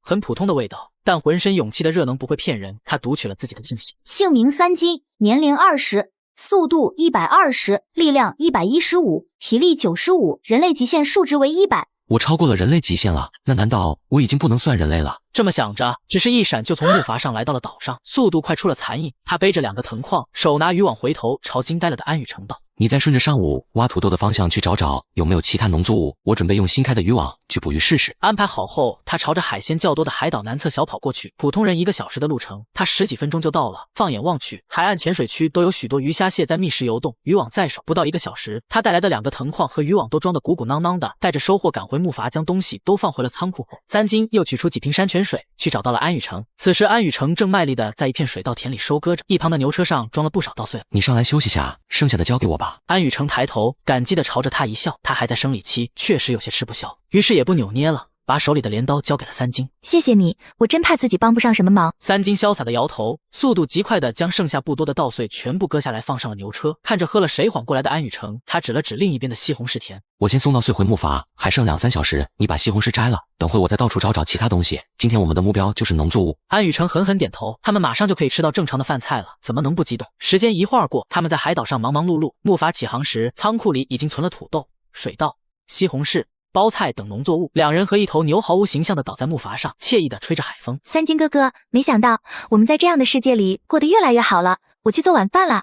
别这么说，你也做得很不错了。对了，我去看看物资宝箱交易的怎么样了。打开交易频道，已经交易回来了10个物资宝箱，三金直接取出来开始读取，读取到第5个时就发现了采光物资，不过剩下的宝箱都很普通。信息已读取，宝箱品质：采光，宝箱内物品：木屋建造图纸。三金将其他9个普通的物资宝箱又重新上架，打开了采光宝箱，1张图纸浮现，随后进了船只仓库。难道我还能在木筏上自建房屋？这有个使用按钮，试试。他伸手在屏幕前按了下去，一道提示跳了出来：船只等级至少需为 LV2 即可使用。哦豁，还是要升级啊！这10天建案，安雨成也做好了饭，此时还没有工具，大米暂时没法吃到，所以依旧是素菜炖肉。三金快速吃完，又回到了屏幕前，扫了一眼挂在交易频道上进行交易的几10个物资宝箱，然后点进去新开放的租赁大厅。此时大厅里连木桶都有出租的，一个频道几10万人，还有很多人都没有木桶。木桶也算是很实用的工具。这么想着，他即可拿出3000个木桶，按照市场价1颗苹果或者梨或者橘子租赁1天上架了。另外空闲的12个藤矿也按照2000克蔬菜水果租赁1天上架。之前开出的渔具一共有8根钓竿，留了2根，剩下的6根钓鱼竿以1个物资宝箱租赁1小时的价格都挂了上去。三金哥哥，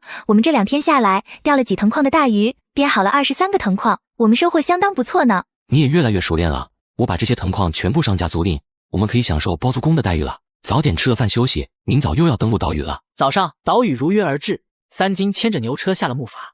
信息已读取，神秘海岛，危险系数20，资源35，海岛东侧。看到这个消息，三金挑眉，这个海岛好像没什么东西啊。果然，海岛5个区域全是水果。安雨成，我们分头行动吧，你依旧尽量往安全的地方走，我去远一点的地方碰碰运气。牛车你带着。说完，他把绳索塞到了安雨成的手里，转身搜索物资宝箱的身影。果然，金手指指示着距离他2公里的地方刷新了一个物资宝箱。三金用上了自己最快的速度，一路跑去，路上荆棘丛生，但也只花了10分钟时间就简单了宝箱。信息已读取，宝箱品质普通，宝箱内物品：船只经验包，海岛级小概率刷新，使用后船只可立刻获得2000经验值。使用方法：打开宝箱，经验包会自动存取船只仓库。哇，新品种啊，经验宝箱来得好及时。我的木筏现在经验有3766了，距离5000升级也就这个经验包的事情，岂不是马上就能升级了？三金很激动，但他还是暂时忍住了，先打开了宝箱。随后宝箱原地消失，他也转身去帮安雨成摘水果。1上午时间，2人摘了一片桃林，一片哈密瓜地。回到木筏，安雨成烤野猪肉，三金则打开了经验包，点击使用。屏幕上弹窗出现，监测到船只经验达到升级标准5000分之5766，船只进入升级阶段。所需材料：铁矿石3000千克，竹子5000根，沙子5000千克，土壤5000千克。看着这个弹窗，三金觉得空气都静止了，最后爆了粗口：靠，还他妈要收集材料，这么多材料，我破防了呀！一阵懵逼过后，三金快速调整了状态，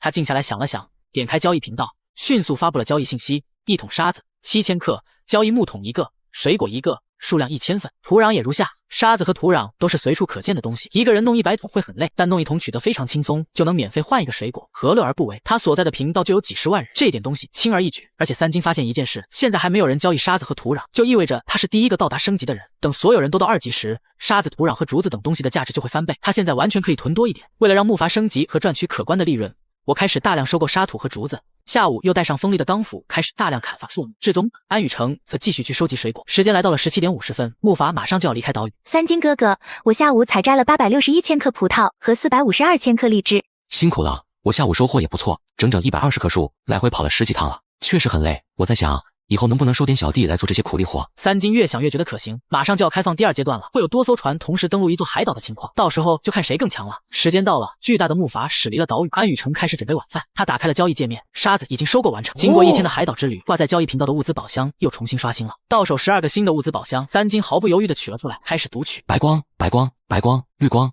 白光，这也太黑了吧！白光、白光、绿光，有个紫光。宝箱品质：紫光，宝箱内物品。宣鹤门1条，200根。不是吧？我又不抽烟。哎，等等，这是个好东西啊！在这个频道几十万人里，对不少烟瘾大的人，不吃饭的都行，不抽烟就不行了。嘿嘿，那就怪不得我了。三金食烟留下，其他宝箱附送水果继续上架。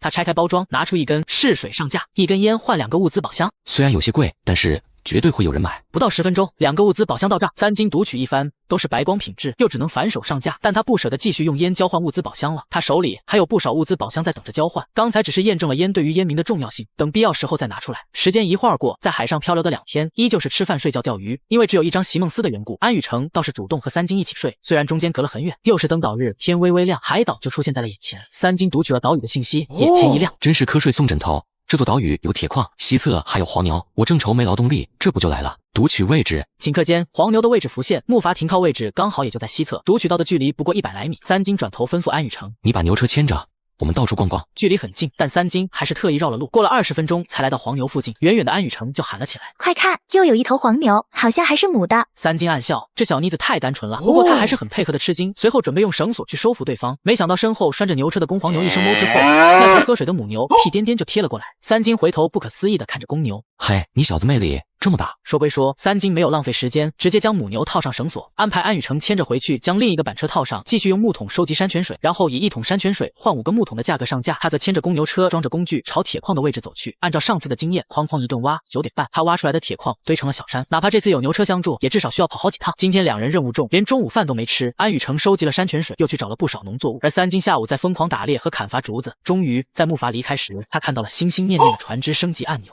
累了几天，脚下的木筏终于可以升级了。我忐忑地按下了升级按钮。老天爷，拜托升级的好一些啊！三金话音刚落，一阵刺眼的白光亮起，晃得2人睁不开眼。10几秒后，光芒消失，脚下的木筏变成了一艘渔船。船身上有一个中控室，也算能遮风挡雨了。但三金脸上表情却不太好。喂，我500平米的木筏给我变成缩小到48平米的渔船了。我辛辛苦苦弄的材料呢？这样的尺寸，木屋怎么建造？三金哥哥，我们的木床、席梦思和2头牛呢？三金到处环视了一圈，随后往渔船上的中控室走去。果然，航海系统的屏幕转移到了中控室，上面显示着一个页面：船只升级成功，木筏已根据原面积转换成私人领地。您出行的船只更换为小型渔船。此后每次登岛将有2座海岛供您选择，可主动挑选。每次出海导航，船只不会主动回到私人领地，可点击屏幕下方回家按钮。三金皱着眉找到回家按钮，按了下去。身下的渔船一阵晃动，无边的海面上出现了一道漩涡隧道，渔船消失在海面，眨眼间就停靠在了一座光秃秃的海岛边缘。海岛只有500平米，之前消失的木床、席梦思和2头牛都好好的待在海岛上。安雨城更大的脸，不可思议的看着这一切，哈哈哈，这才是升级啊！我就说嘛，那么小的渔船能干什么？安雨城，我们有自己的岛屿了，再也不用在海上流浪了。2人激动的跳下了渔船，快步来到海岛中间的航海屏幕前。海岛编号1，海岛评分500。本海岛为发展型岛屿，会随着面积和时间的推移演化出动植物。海岛主人可经营自己的私人岛屿，海岛面积可通过信息页面的扩建按钮进行扩建。岛屿周边1000海里，暂时不会有任何船只闯入。海岛评分越高，船只每日可获得的经验越多。三金哥哥，这意思是我们的海岛可以变大，以后可以演化成一座真正的海岛，甚至一片大陆。三金按耐住心里的喜意。夜晚2人第一次睡在了不会晃动的床上。次日他醒的时候，安雨城已经做好了早饭，还把以前收集的稻穗都拿出来铺在地面翻晒。三金吃了饭，就从仓库拿出了昨晚制作的木质打谷机。安雨成，你把晒好的稻穗拿过来，我要开始装逼压布打谷子了。看着卖力踩着踏板的三金，安雨成偷偷一笑，抱起稻穗欢快地跑了过去。一天时间，他们弄出来230斤粗米。晚上时分，一碗香喷喷的白米饭被端上桌时，两人都差点哭了。休息的2天里，三金狠狠地补上了这么久没有吃到米饭的量。夜晚，航海屏幕弹出了一个信息框：明日可选择登陆岛屿为86号岛屿，危险系数78；297号岛屿，危险系数93。看到航海系统的选择提示，我利用金手指读取2座海岛的信息。信息已读取，86号岛屿，危险系数78，资源120，岛上有淡水、动物、植被、海鲜、农作物、水果、矿产等资源，探测到优秀经验宝箱1个。297号岛屿，危险系数93，资源120，岛上有水果、植被、农作物、海鲜、淡水、动物、矿产等资源，探测到优秀经验宝箱1个。这2个岛屿的危险系数不同，物资分却一模一样，那就不用纠结了。肯定是选危险系数更小的。分析过后，三金果断选择了86号岛屿。第2日，小岛上的2人掐着时间点，在6点之前上了渔船。时间刚到6点，漩涡一样的空间通道出现，渔船立刻启动开了进去。下一秒，穿过空间通道的渔船就停在了86号岛屿的海滩上。啊，现在我们出海都是瞬间移动了吗？这样挺好，省了在海上赶路的时间。三金说着，点开了仓库，一个私人海岛物资按钮，他翻到了那2头黄牛。点击转移，瞬间2头黄牛拉着牛车就出现在了船身10米范围内的沙滩上。随后再拿出一些日常工具放在了牛车上，朝安雨成安排。老规矩，你带1头牛车往正前方探查，我去另外的位置看看。安雨成自然听安排，三金也不担心他偷懒，转身朝着读取到的经验宝箱走去。一个优秀级的经验宝箱可以为船只增加5000经验值。找到宝箱，开经验袋自动存取了船只仓库。一旁的小溪边此时传来的嘎嘎嘎的叫声，听到这个声音，三金一喜，他正是为了这些东西而选择的这个岛屿。8只鸭子正在小溪里低头觅食鱼虾。我现在有自己的私人岛屿了，圈养一些家禽活物，以后就不担心肉类需求了。他放下牵着牛车的绳子，飞快扑进小溪，身体有了增幅过后，抓这些小东西跟玩似的。抓到之后，用藤蔓五花大绑丢到牛车上。为了节约时间，三金搜索了附近2公里。又绑了2只小山羊和4只野鸡。他牵着牛车回到渔船周围10米的范围，然后上了渔船，打开仓库，选择了检测到的物资选择性转移。牛车上的所有被绑着的动物就已经被转移到了私人岛屿。忙完这一切，时间才到8点出头。扩建海岛还需要很多物资，用山泉水来交易无疑是最轻松的选择。于是三金锁定了安雨城的位置。此时的安雨城也正卖力地收集着山泉水。三金带着牛车加入了战斗。1天过去，船只仓库内已经有了7648桶山泉水。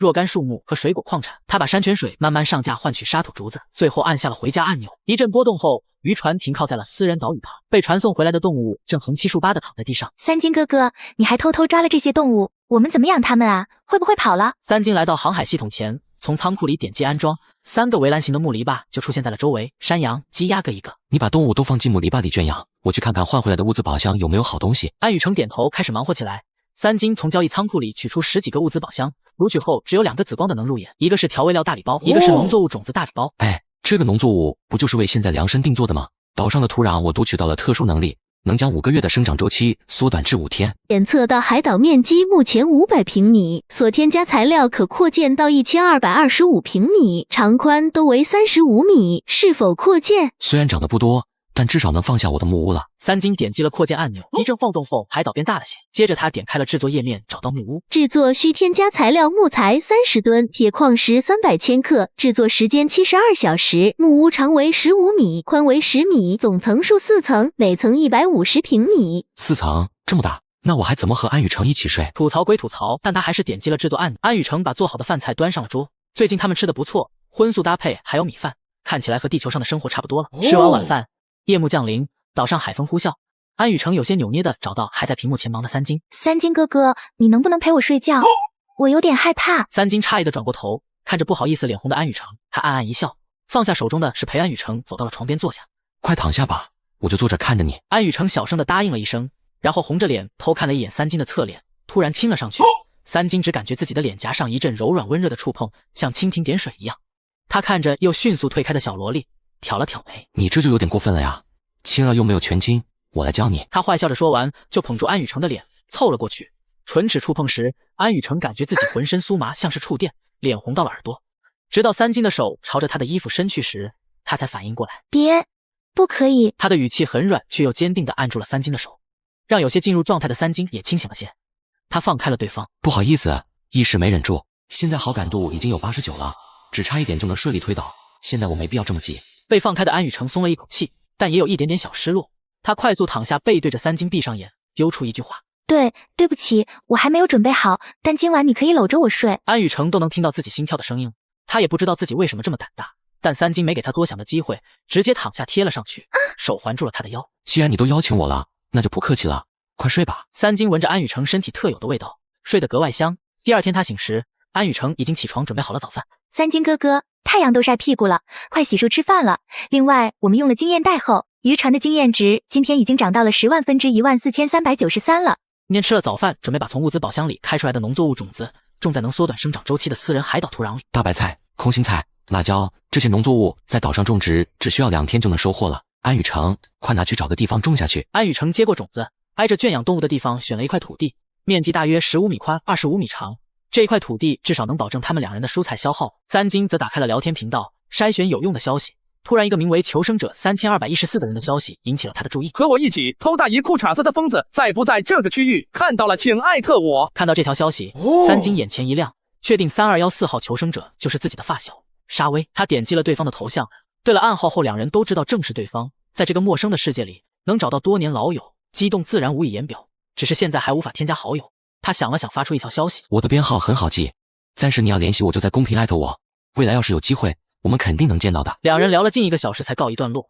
三金转头就看到安雨成种下去的种子竟然已经发芽了，他正在用山泉水在浇水。想要在海岛上种植，淡水资源不可或缺。虽然他们有不少山泉水，但大部分都用去交易了，而且种植需要的水量很大。想到这，三金有些发愁。安雨成浇完水，兴冲冲地跑了过来，差点撞到了他的怀里。三金哥哥，我想到弄水的办法了。一般来说，水源都会出现在海岛地势高的地方，我们可以用竹子来做一条运输水管，接引到渔船10米范围内，就可以检测到了。三金不由得多看了安雨成一眼，这家伙什么时候变得这么聪明了？这个办法妙啊！好，那我找找有没有什么容器。一阵搜索后，找到了一个宽1米、长5米、高5米的铁皮水箱选项，消耗200千克的铁矿石就能制作。这个水箱能储存25吨的水。他添加了材料，一口气制作4个，然后又再交易品到用水果换取了1000千克木材，制成了1200根1米长的木棍，用于做主管的支架。剩下的时间，2人不停地绑支架和制作主管。傍晚时分，工作结束后，航海屏幕弹出了岛屿选择的信息。明日可选择登陆岛屿为219号岛屿，危险系数57 ；12号岛屿，危险系数88。三金没有墨迹，直接读取了2座海岛的信息。219号岛屿，危险系数57，资源分60，岛上资源包含植被、海鲜、淡水、动物、水果，具体物资如下，未探测到物资宝箱。12号岛屿，危险系数88，资源分520，岛上资源包含淡水、动物、植被、海鲜、水果、农作物、矿产，具体物资如下，另探测到精粮经验宝箱1个。卧槽，资源分520，之前的海岛就没有超过208的资源分，而且具体的物资还探测到了增幅果。增幅果这个东西之前只有极低概率从物资宝箱里开出来，现在竟然在海岛上出现了，多犹豫1秒都是对12号岛屿的不尊重，选它。早上6点，我和安雨成登上了渔船，空间通道出现，只是一晃就出现在了12号岛屿的沙滩上。我已经把牛车和昨天劈好的主管、支架、铁皮水箱全都转移过来了。三金一边点头一边读取了山泉的位置，距离不到100米，地势较高，正合适他的主管引流计划。他俩牵上装着主管和支架的牛车，找到山泉，然后一节一节的安装。当2人竹子的尾端延伸到了铁皮水箱上，清澈的山泉缓缓流入了水箱。安雨成自然地抱住了三金。看到了吗，三金哥哥，我们成功了。三金趁机又亲了一口他粉嘟嘟的侧脸，然后趁他低头害羞时，牵着牛车一边走一边道：时间紧迫，上午收集农作物。安雨成幽怨地看了一眼三金的背影，跟上了他。1个上午，2人将海岛南侧的农作物都薅秃噜皮了。期间回去存放物资时，还将主管换到了空的水箱上。下午，他把安雨成引导到了北侧的水果地，然后自己朝着另一边离开了。10几分钟后，三金出现在了一棵只有人高却闪着金光的小树前，小树的顶端长着一颗果子。这就是增幅树了，看起来也没什么特别的，除了这个金光特效，而且这个果子是敏捷果，对安雨成来说也没有什么太大的用处，怎么不来个全能果或者力量果呢？说着就上手将它摘了下来，那棵小树却猛地化作灰消散了，这是防止求生者拔走它。三金没有多想，一口吃了下去，熟悉的热流遍布全身，他的敏捷已经达到了135。行动速度又快了几分，随后继续牵着牛车朝着精粮经验宝箱的位置走。路途遇见了野鸡、山羊，依旧活捉，直到将经验宝箱收入囊中。将装满了的牛车送回渔船后，三金又取出铁镐和铁锹放上了牛车。最近消耗的铁矿变多了，今天主要目标还是多囤铁矿、太阳迟木。他回到渔船时，安雨成正拉着主管和支架回来。4个铁皮水箱都装满了，已经被收回了仓库。三金哥哥，快上船了！两人快速上了船，船只启动，三金按下了回家按钮，小型渔船通过了空间通道靠岸私人岛屿。今天活捉的动物都躺在岛中心，安雨成负责归类。三金直接来到屏幕前，打开了金阳的经验袋，增加经验值 1.5 万。船只的经验已经涨到了10万分之30718。接着就是把一箱25吨的山泉水装5000桶上架，每桶山泉水换取一个空木桶和50根竹子。最后照例每次登陆海岛后查看交换回来的物资宝箱。这一次三金读取到了一个不一样的词。检测到第2阶段将到来，物资宝箱等级可提升，分为初级物资宝箱、中级物资宝箱、高级物资宝箱。任意10个初级宝箱可升级为中级宝箱，任意50个初级宝箱可升级为高级宝箱。升级后物资宝箱品质依旧为普通、优秀、精良、史诗、传说、至真。物资宝箱竟然还能升级！之前我得到的增幅果是初级至真采光宝箱开出来的，那高级至真采光宝箱又能开出什么宝贝？于是高于市场价一点，20升山泉水交易一个初级物资宝箱的价格，上架了100份，然后在聊天频道宣传了一波，顺便收购增幅果。不消片刻，发小沙威就艾特了他。三儿，你要收购增幅果，我手里有颗体力果，要的话现在就给你。三金一喜，自己敏捷和力量都超过人类极限的100积分了，体力却拖了后腿，只有95。现在他最需要的就是体力果。沙雕，我要了，你需要什么物资，我马上和你交换。你说啥呢？我们是兄弟，给你就给你了。说完，他单项指定交易发给了三金。三金心中一暖，画出5000克大米和5000克野猪肉交易了过去。体力果到手，他立刻就吃了下去。几分钟后，那种有劲没处使的感觉消失了，体力上升到了135积分，终于不再偏科了。此时交易的100份初级物资宝箱已经到账了77个，他全部取出读取。信息已读取，具体信息如下：开货率不高但精准。78个初级物资宝箱里只出了3个他能看上眼的东西：紫光的女性服装、紫光的调味料大礼包和至真采光的全能果。剩下的75个存入了仓库，以后用于合成更高级的物资宝箱。安雨成，快过来，哥哥给你看个宝贝。此时安雨成正在屏幕前收割已经成熟了的农作物。私人岛屿上的一切东西都可以通过航海系统屏幕进行操作，这省了一大比例。他有些脸红的看向一旁的三金。三金哥哥，你说什么？你这小妮子是不是又在乱想了？给你全能果呀，好东西。这个真的是给我的？看着他不可置信的模样，三金把果子凑到了他嘴边，带着坏笑。我喂你，快吃吧，吃了你的各方面都会提升，体力会更好，也能经得起折腾。听到三金这么说，安雨成瞪了他一眼，这个没正经的。但他还是听话的吃掉了全能果。仅仅几分钟，他就觉得自己像是重生了一样，浑身充满了力气。三金满意的看了一眼，又拿出那套衣服递过去，示意他去换上。他自己则重新打开了屏幕，把之前上架的9120升山泉水换到的沙土竹子全部添加进了海岛扩建页面。本次可扩建8512平米，扩建后海岛面积为9737平米，是否扩建？三金毫不犹豫点击扩建，海岛边缘以肉眼可见的速度往外蔓延。扩建后，海岛长宽接近100米了。此时在屏风后面换好衣服出来的安雨成看到圈养鸡鸭的地方，眼前一亮。三金哥哥，快看啊，鸭圈里多了4只小鸭子，好神奇！听到喊声，三金也连忙走了过去。毛茸茸的小鸭子正在嘎嘎叫，他用金手指读取了鸭崽子。信息已读取，被求生者圈养在私人岛屿上的家禽，雌性每24小时下一枚蛋，48小时孵化，幼崽出生后72小时成年。被圈养的大型牲畜若成功受孕，羊类5天产崽，出生后10天成年；牛类7天产崽，出生后14天成年。这也太逆天了吧！家禽就算了，按照这个算法，平均21天我就能多一头身强力壮的黄牛帮忙干活。可惜的是，这些牛羊都没有怀孕，难道要我引导他们受孕？听说万物皆有灵，不知道我和安雨成当着他们的面进行深入交流有没有用？已添加材料，本次扩建后海岛面积为2万平米，您可选择扩建方向。看到这个数值，三金还是惊喜的，这也就意味着每天能增加的船只经验至少有20100点，很快就能升级到 LV3级了。但按下扩建按钮后，他笑容凝固了，还剩下了些材料没用完，也就是说像当初扩建木筏一样被限制了，这个阶段最多只能扩建到2万平米。靠，又被限制了，不然今天我就能扩建到5万平米，明天就能升级3级了。另一边重新种下了农作物种子的安雨成又热好了饭，两人刚吃了饭，一个巨大的响声从岛上发出，一座庞大的4层木楼出现。虽然是木楼，但看起来却很结实。两人走进了第1层，那是一个60平米的客厅，客厅旁是3个宽敞的房间和厨房浴室，看起来倒像是3室1厅的大套房。看完1楼，两人从木屋外方的楼梯上了2楼。2楼很简单，只有3个大房间，每个房间里都有单独的客厅、卧室、浴室，也就是大的单人间。3、4楼和2楼布局一样，这样一栋木屋至少可以住下20多人。天啊，这么大的房子，我们2人住太浪费了吧？你忘了，第2阶段即将开始，到时候我们可以招兵买马了，到时候别嫌太小了就行。而且你不是应该和我一起睡吗？你说什么呢？三金揶揄一笑，出了木屋，来到航海屏幕前，界面上弹出一个信息：检测到求生者拥有私人房产，可移动航海屏幕，是否移动？他点击屏幕，选择了1楼主卧的窗边，屏幕咻的一下就消失了。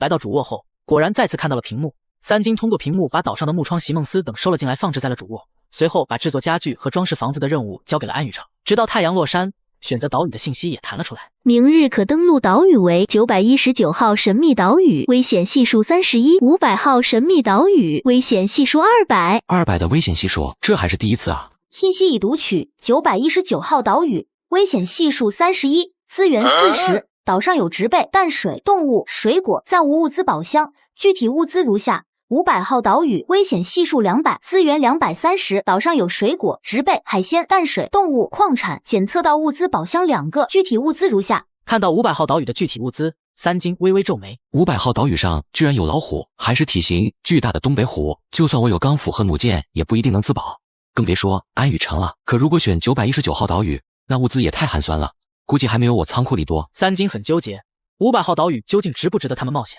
这时他想到了岛上的2个物资宝箱，金手指自动读取。目标已读取，宝箱品质：史诗紫光，宝箱内物品：现代防风打火机1盒50个。宝箱品质：至臻采光，宝箱内物品：驯兽契约果实1份。驯兽契约是不是我想的那种东西，能让老虎都乖乖听话的契约？信息已读取，驯兽契约果实分为主副2颗，蓝色主果、红色副果，除人以外的生物吃下副果后，会主动被吃下主果的求生者所契约。温馨提示：人类禁止食用副果，否则后果自负。我读取到了一种名为驯兽契约果实的东西，而岛上刚好有一只凶猛的东北虎。现在我和小萝莉正准备登陆，我拿出了弩箭和钢斧。这座海岛的危险系数比较高，我先出去巡视一圈，你就在渔船上等我。给安雨成交代之后，三金读取到装有驯兽契约果实的物资宝箱位置后，快速摸了过去。刚拿到宝箱，还没来得及打开，脑海中一直关注着的东北虎却在急速朝着渔船的方向接近。他一惊，抱着宝箱就往外冲。安雨成，你可别出船舱啊，不然我也救不了你。眼瞅着脑海里代表东北虎位置的红点已经距离渔船不过几百米了，三金咬牙用出了自己最快的速度，一路上只剩下残影。半分钟后，在老虎即将冲到沙滩上时，他猛地跳上了船舱，进入了中控室，把安雨成吓了一跳。但来不及解释，三金打开手里的宝箱后，立刻取出驯兽果实中的红色副果扔到了甲板上，蓝色主果则被他一口吞入了腹中。凶猛的东北虎跃上了甲板，闻到地上的果实的香味后，立刻狼吞虎咽地吃了副。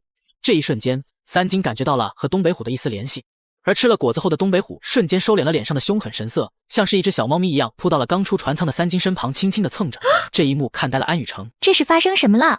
我怎么看不懂？嘿嘿，你不需要懂，只需要知道刚才我救了你一命，而且这只老虎以后就是我们的宠物了。安雨成听得似懂非懂，也试探性地摸向了老虎，在三金示意下，身形庞大的老虎乖顺地低下了头。看着时间过了快1个小时了，三金将牛车和引流装置等物资从私人岛屿上转移了过来。2头牛一过来，看见面前的老虎就像个炸弹，轰的一声加速冲入了岛上，消失不见。三金无语地看着这一幕，拍了拍老虎的头：你把我的劳动力都吓跑了，今天你给我把这座岛上所有能抓到的动物都捉回来。老虎委屈地呜咽了一声，人性化的点了点头，然后也消失在了沙滩上。三金则和安雨成安装了泉水引流装置，就出发去找被吓跑的2头牛车。而牛一溜烟跑到了中心地带，距离铁矿区域很近，于是2人就近开始挖铁矿。安雨成吃了全能增幅果后，身体素质提升了一大截，挖矿这件事对他来说也并不难了，只是搬运还是大部分都靠三金。1个上午，2人把所有铁矿都运回了渔船仓库，其中还包括1000千克的食材，食材也可以制作不少东西。太阳爬到了正中，2人回去吃午饭时，沙滩上已经堆了不少动物的尸体。安雨成一边把动物尸体装进仓库，一边惊叹：三金哥哥，那只老虎真的在帮我们狩猎，那我们能节省不少时间了哎。在傍晚6点前回到了私人岛屿，这只老虎暂时得远离我们的牲畜养殖圈，你先做饭，刚才用铁矿石和食材制作的灶台应该好了，我上架些东西交换物资宝箱。得知终于有了灶台，安雨成一口气做了一大桌菜，好在仓库有保鲜功能，一次吃不完，可以慢慢吃。第2日，2人难得的睡了懒觉，东北虎在门口饿得嗷嗷叫，岛上这么多动物，没有三金允许他也不敢动。日上3竿，三金才放开了怀里的安雨成起了床，把老虎和牲畜都喂了一遍，接着就是吃饭巡视自己的领地，陪安雨成钓鱼。2天时间一会儿过，选择岛屿页面又弹了出来。三金启动金手指读取，明天可选择登陆岛屿为736号神秘岛屿，危险系数20，资源40，岛上有海鲜、植被、动物、水果等资源，具体物资如下。暂未检测到物资宝箱。86号神秘岛屿，危险系数65，资源888，岛上有大量农作物，包含增幅果、淡水、动物、海鲜、植被、矿产。检测到物资宝箱3个，危险系数只有65的岛屿，不只有3个物资宝箱，还有增幅果树，就它了。选好登陆岛屿后，他习惯性打开了聊天频道，发现有人正在讨论升级的问题。敢问有没有兄台升级到2级了？我怎么感觉自己进展太慢了？慌什么？这才半个多月呢，有人2级了，我倒立拉屎。嘿嘿，我马上就能到2级了，楼上的等你表演。看着讨论，三金发现自己好像领先了很多了。别说2级，今晚12点之后，他就能升级到3级了。时间已经来到了23点59分，在聊天频道水了许久，他退了出去，开始倒数。时间一到，一个信息页面瞬间出现，检测到船只经验达到10万分之100855，符合升级标准。添加铁矿石8000千克即可升级到大型渔船，请确认。恭喜您成为了无尽航海世界首个拥有3级船只的求生者，获得成就礼包。奖励已自动存入您的船只仓库。全球播报：来自大夏国的求生者1号成功提升船只至4级。特此播报，望其余求生者再接再厉。本区域正式进入第2阶段，开通好友功能，请创建您的航海昵称。一条接一条的信息把三金弄蒙圈了，特别是全球播报，用得着这么高调吗？那他以后还怎么苟？我花了不少功夫给自己取了个禽兽昵称，好友功能开放后，无数申请冒了出来，什么杨幂、地理热巴、采旭坤、秦始皇、恐龙抗狼，发来的私信都是来刷好感或者要物资的。全球播报这个逼装的过了，这么多伸手党。看着这些密密麻麻的申请消息和私信，三金果断点击设置按钮，想要私信他以及好友申请的先上交1000克水果再说。这一设定，他感觉世界都安静了。随后他的注意力转到了排行榜上，排行榜分为4个。船只等级排行榜、求生者属性排行榜、面积排行榜以及物资排行榜。排行榜也进行了分区，由小到大为本海域榜、炎夏榜、世界榜。三金想到航海系统提过上了排行榜会得到相应的榜单奖励，他依次点开。19海域船只等级排行榜第1名禽兽，船只等级3级，累积经验100855。第2名是无双，船只等级2级，累积经验6013。第3名千千君子，船只等级2级，累积经验5931。第10名小柔将，船只等级2级，累积经验5100。榜单奖励：第1名每日可领取航海币3000，第2名每日可领取航海币1000，第3名每日可领取航海币500，第4到10名每日可领取100航海币，第11到100名。听到声音，安雨成走了过来，看着屏幕，他先是惊讶，又有些无语。船只 ID 只有1个，那就是说我们共享同一个账号。你把这昵称起得这么难听，倒是符合你的人设了，我怎么办？不要在意这些细节，我们每日可以领取的奖励可不少。这才第1个榜单呢，继续看下一个榜单。19海域求生者属性排行榜，以下取自船只上综合属性最高的成员。第1名禽兽，综合属性总值385。第2名求生王，综合属性值278。第3名冷面无情，综合属性值265。第9名是无双，第10名无渊玄。榜单奖励：第1名每日500航海币，第2名每日300航海币，第4到第10名每日50航海币。19海域面积排行榜，以下没有升级成为私人海岛的则计算木筏面积。第1名禽兽，海岛面积2万平米。第2名是无双，海岛面积534平米。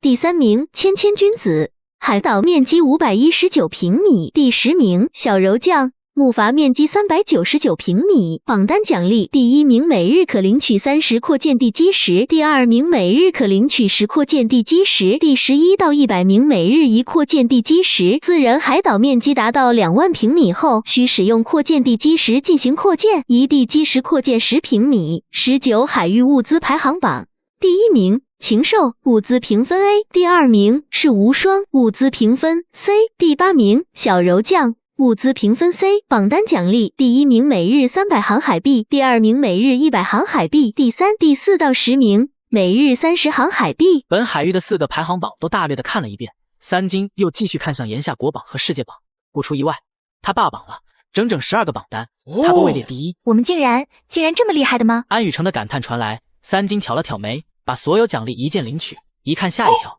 航海系统给的也太多了，如果继续保持的话，他每天能得到15000个航海币和3000个扩建地基石，3000个地基石每日就可以扩建3万平米海岛面积，而航海币则可以在新开放的无尽商城里购买物资。想到这，他点开了商城。居家类物资：太阳能发电装置30万航海币，家用供电系统25万航海币，别墅建造图纸20万航海币，科技类华丽15寸手机15万航海币，耳机5万航海币，情趣类斯杜蕾超薄款100航海币，硅胶女朋友2万5航海币，还有生活类柴米油盐等，商城会不断更新，请随时关注。通篇看下来，三金只有一个字：贵。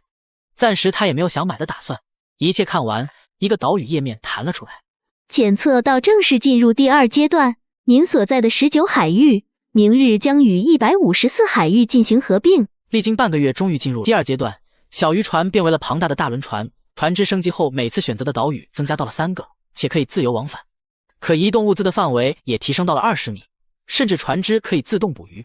一大早，我和安雨成登上了全新的大轮船。大轮船的中控室里，桌椅床被应有尽有。哇哦，这里看起来豪华多了。我也觉得，要不以后我们就睡这里。车震听说过，船震岛新鲜。听了三金的话，安雨成没好气地瞪了他一眼。这个家伙一天到晚脑子里都是黄不拉几的东西。说话间，船只启动，穿梭空间到了之前三金选择好的86号神秘岛屿。两人将牛车和东北虎都转移到了船只20米范围内。现在牛已经不再害怕这只乖巧的大猫咪了。对了，三金给东北虎取名叫小咪。自从建立主仆契约后，他们就能互相听懂对方的话了。小咪，你今天的任务依旧是捕猎，但能圈养的鸡鸭鹅你别给我咬死了，往船只这边赶过来就行。主人，可是我饿了，吃什么呀？小咪女孩一般的声音传来，三金不为所动。你饿了，那就吃田鼠呀，你是猫科动物，吃老鼠不委屈你吧？说完就和安雨成忙活起了泉水引流的工作。小咪叫了2声，钻入了丛林。弄完引流装置，三金又带着安雨成和牛车找到水稻田。这次安雨成欲言又止，最后开口道：三金哥哥，你虽然有时候故意绕路，但每次都能准确地找到需要的东西。我觉得你肯定有什么事情瞒着我，可每个人都有秘密，我能理解的。以后不用绕路了。你倒是让我有些出乎意料，挺聪明的。我确实能知道海岛上的物资分布，至于怎么知道的？好啦，我不会去探究你的秘密的。你能知道这些对我们来说有很多好处，不是吗？快去忙吧。三金摸了摸安雨成的头，没有再多说，他朝着增幅果树的位置找了过去。到了才发现这竟是一颗全能果。上次的全能果给了安雨成使用，这次他不再犹豫，就地吃了全能果。一阵阵奇异的感觉之后，读取了自己信息。信息已读取：姓名三金，敏捷170，力量155，体力175，综合属性500。这次提升了不少啊，力气和速度都感觉快了不少。现在跑100米的时间，我或许只需要5到6秒。为了试验，他读取了2个在海岛东侧的物资宝箱，距离8000米，途中还有荆棘等障碍。可三金只花了几分钟的时间就将宝箱拿到了手。虽然只是2个普通白光宝箱，可现在宝箱能升级了，完全可以留下来。之后他又快速回了安雨成的工作地点，把装满了稻谷的牛车牵回轮船存放物资，最后才牵着空了的牛车来到矿产区域。矿产区域还有这座岛上最后一个宝箱。三金读取后不由得挑眉，虽然也只是普通蓝光品质，但却是个好东西。一箱8度啤酒，不错，这个啤酒给安雨成喝最合适了。今日神秘海岛之旅，我和小萝莉的收获不错，铁矿石、农作物、水果，还有一箱啤酒。小咪也没让人失望。傍晚登船时，好几只被咬死的野猪和一群闹哄哄又趋于老虎威慑的牲畜茫然地徘徊在船只附近。我赶紧上船，将附近20米内的所有动物都转移到了私人岛屿上。岛上的圈养栏昨天就已经扩建了，装下这些鸡鸭鹅羊绰绰有余。最后，我们轮船通过空间通道回到了私人岛屿。商城上线后，交易大厅也只能通过航海币进行交易，这是个商机。现在所有的物资都有了指导价，我可以把拥有的物资以比商城高一点点的价格上架，能得到一大笔不菲的航海币。说着，三金把铁矿石、山泉水、水果等物资上架后，又使用了3000块地基石。一瞬间的功夫，2万平米的海岛就扩张了2倍还多，涨到了5万平米。一切做完，他的目光放在了升级航海系统奖励的自选物资宝箱和刚用120个普通物资宝箱合成的2个终极物资宝箱和2个高级物资宝箱上。三金心中好奇，直接读取信息。信息已读取：终极物资宝箱，绿光，宝箱内物品：老坛酸菜牛肉面24袋，酱香型窜天茅台500毫升6瓶。宝箱内物品：纯净水50瓶，压缩饼干50袋。高级物资宝箱，绿光，宝箱内物品：棉衣制作图纸。宝箱内物品：增幅果树种子1颗。自选普通物资宝箱，采光，宝箱内物品4选1，敏捷果2颗，力量果2颗，体力果2颗，全能果1颗。随着读取，三金嘴角止不住笑意，果然升级了的宝箱就是不一样，特别是高级宝箱里竟然还有增幅果树种子，这东西意味着至少数十颗增幅。那他的身体素质之后将会强到什么地步？这5个宝箱他打开了3个牛肉面茅台、增幅果树种子，还有自选宝箱里的全能果。剩下装着50组纯净水饼干的终极物资宝箱被他以999行海币的价格挂到了商城上，另外的棉衣图纸高级宝箱则暂时存在了仓库里。做完这些，三金先是打量着手里的增幅果树种子，一阵信息传来，信息已读取，具体信息如下。靠，还好我有挂，不然随便种植，可能到头来一场空果树直接枯萎了。我肯定选第4种培育方式啊，这出果概率太高了，而且果树还100%可以进入下一个周期继续结果。随后，三金就在木屋门口圈了一小块地，掐准时间埋下了种子，严格按照时间浇了水。这时安雨成也做好了饭，两人吃了饭，三金听到系统有通知，他点开查看，成百上千条私信和好友请求，有的私信什么甘愿做小弟，甘愿做情人，什么姿势都会。啊，我们不是设置了需要上交1000克水果才能发送吗？怎么还是这么多？说的都是什么虎狼之词啊？这个世界就是这么现实，不过送上门的水果不要白不要。来自小柔酱的私信：今晚凌晨之后，战舰军团功能就开放了，我希望能加入你的军团。小柔酱，不是那个唯一上榜的女人吗？战舰功能马上就要开放，上了本海域排行榜昵称为小柔酱的女人提前申请要加入我的军团。我先忙着将之前售卖物资所得的8万多行海币加上今日领取的1.5万行海币，去交易大厅以均价15左右的价格购买了6556份扩建地基石，一口气把5万平米的私人岛屿扩大到了115600平米。果然还是钱能生钱，明天船只经验能增加接近12万的经验点，赚到更多的航海币，看来用不了几天就能升级到4级了。凌晨12点1到，三金立刻注册了战舰军团，给军团取名封神榜。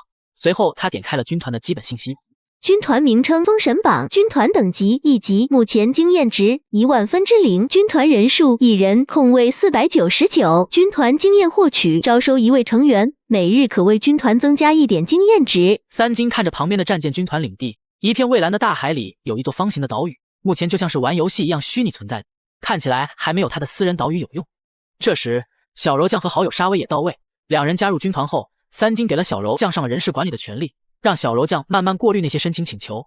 既然收了小弟这些琐事，让小弟干就是了，如果用的不顺手，以后还可以换。他自己则翻到最后的军团福利和安雨成研究一通。三金哥哥，我们目前军团等级1级，看这个说的成员每次出海都能随机共享一个神秘岛屿，那也就意味着军团的成员能在这座共享的岛上相遇了吗？还有这个1.2倍物资加成，一个成员如果收集100升的水，将会给军团仓库带来20升水的营收。军团人数达到500人的话，每次出海能达到的营收绝对是一笔不小的数目呀！而且军团升级后，这些福利还会增加。三金点头，关上屏幕，搂着安雨成心满意足的睡到第2天。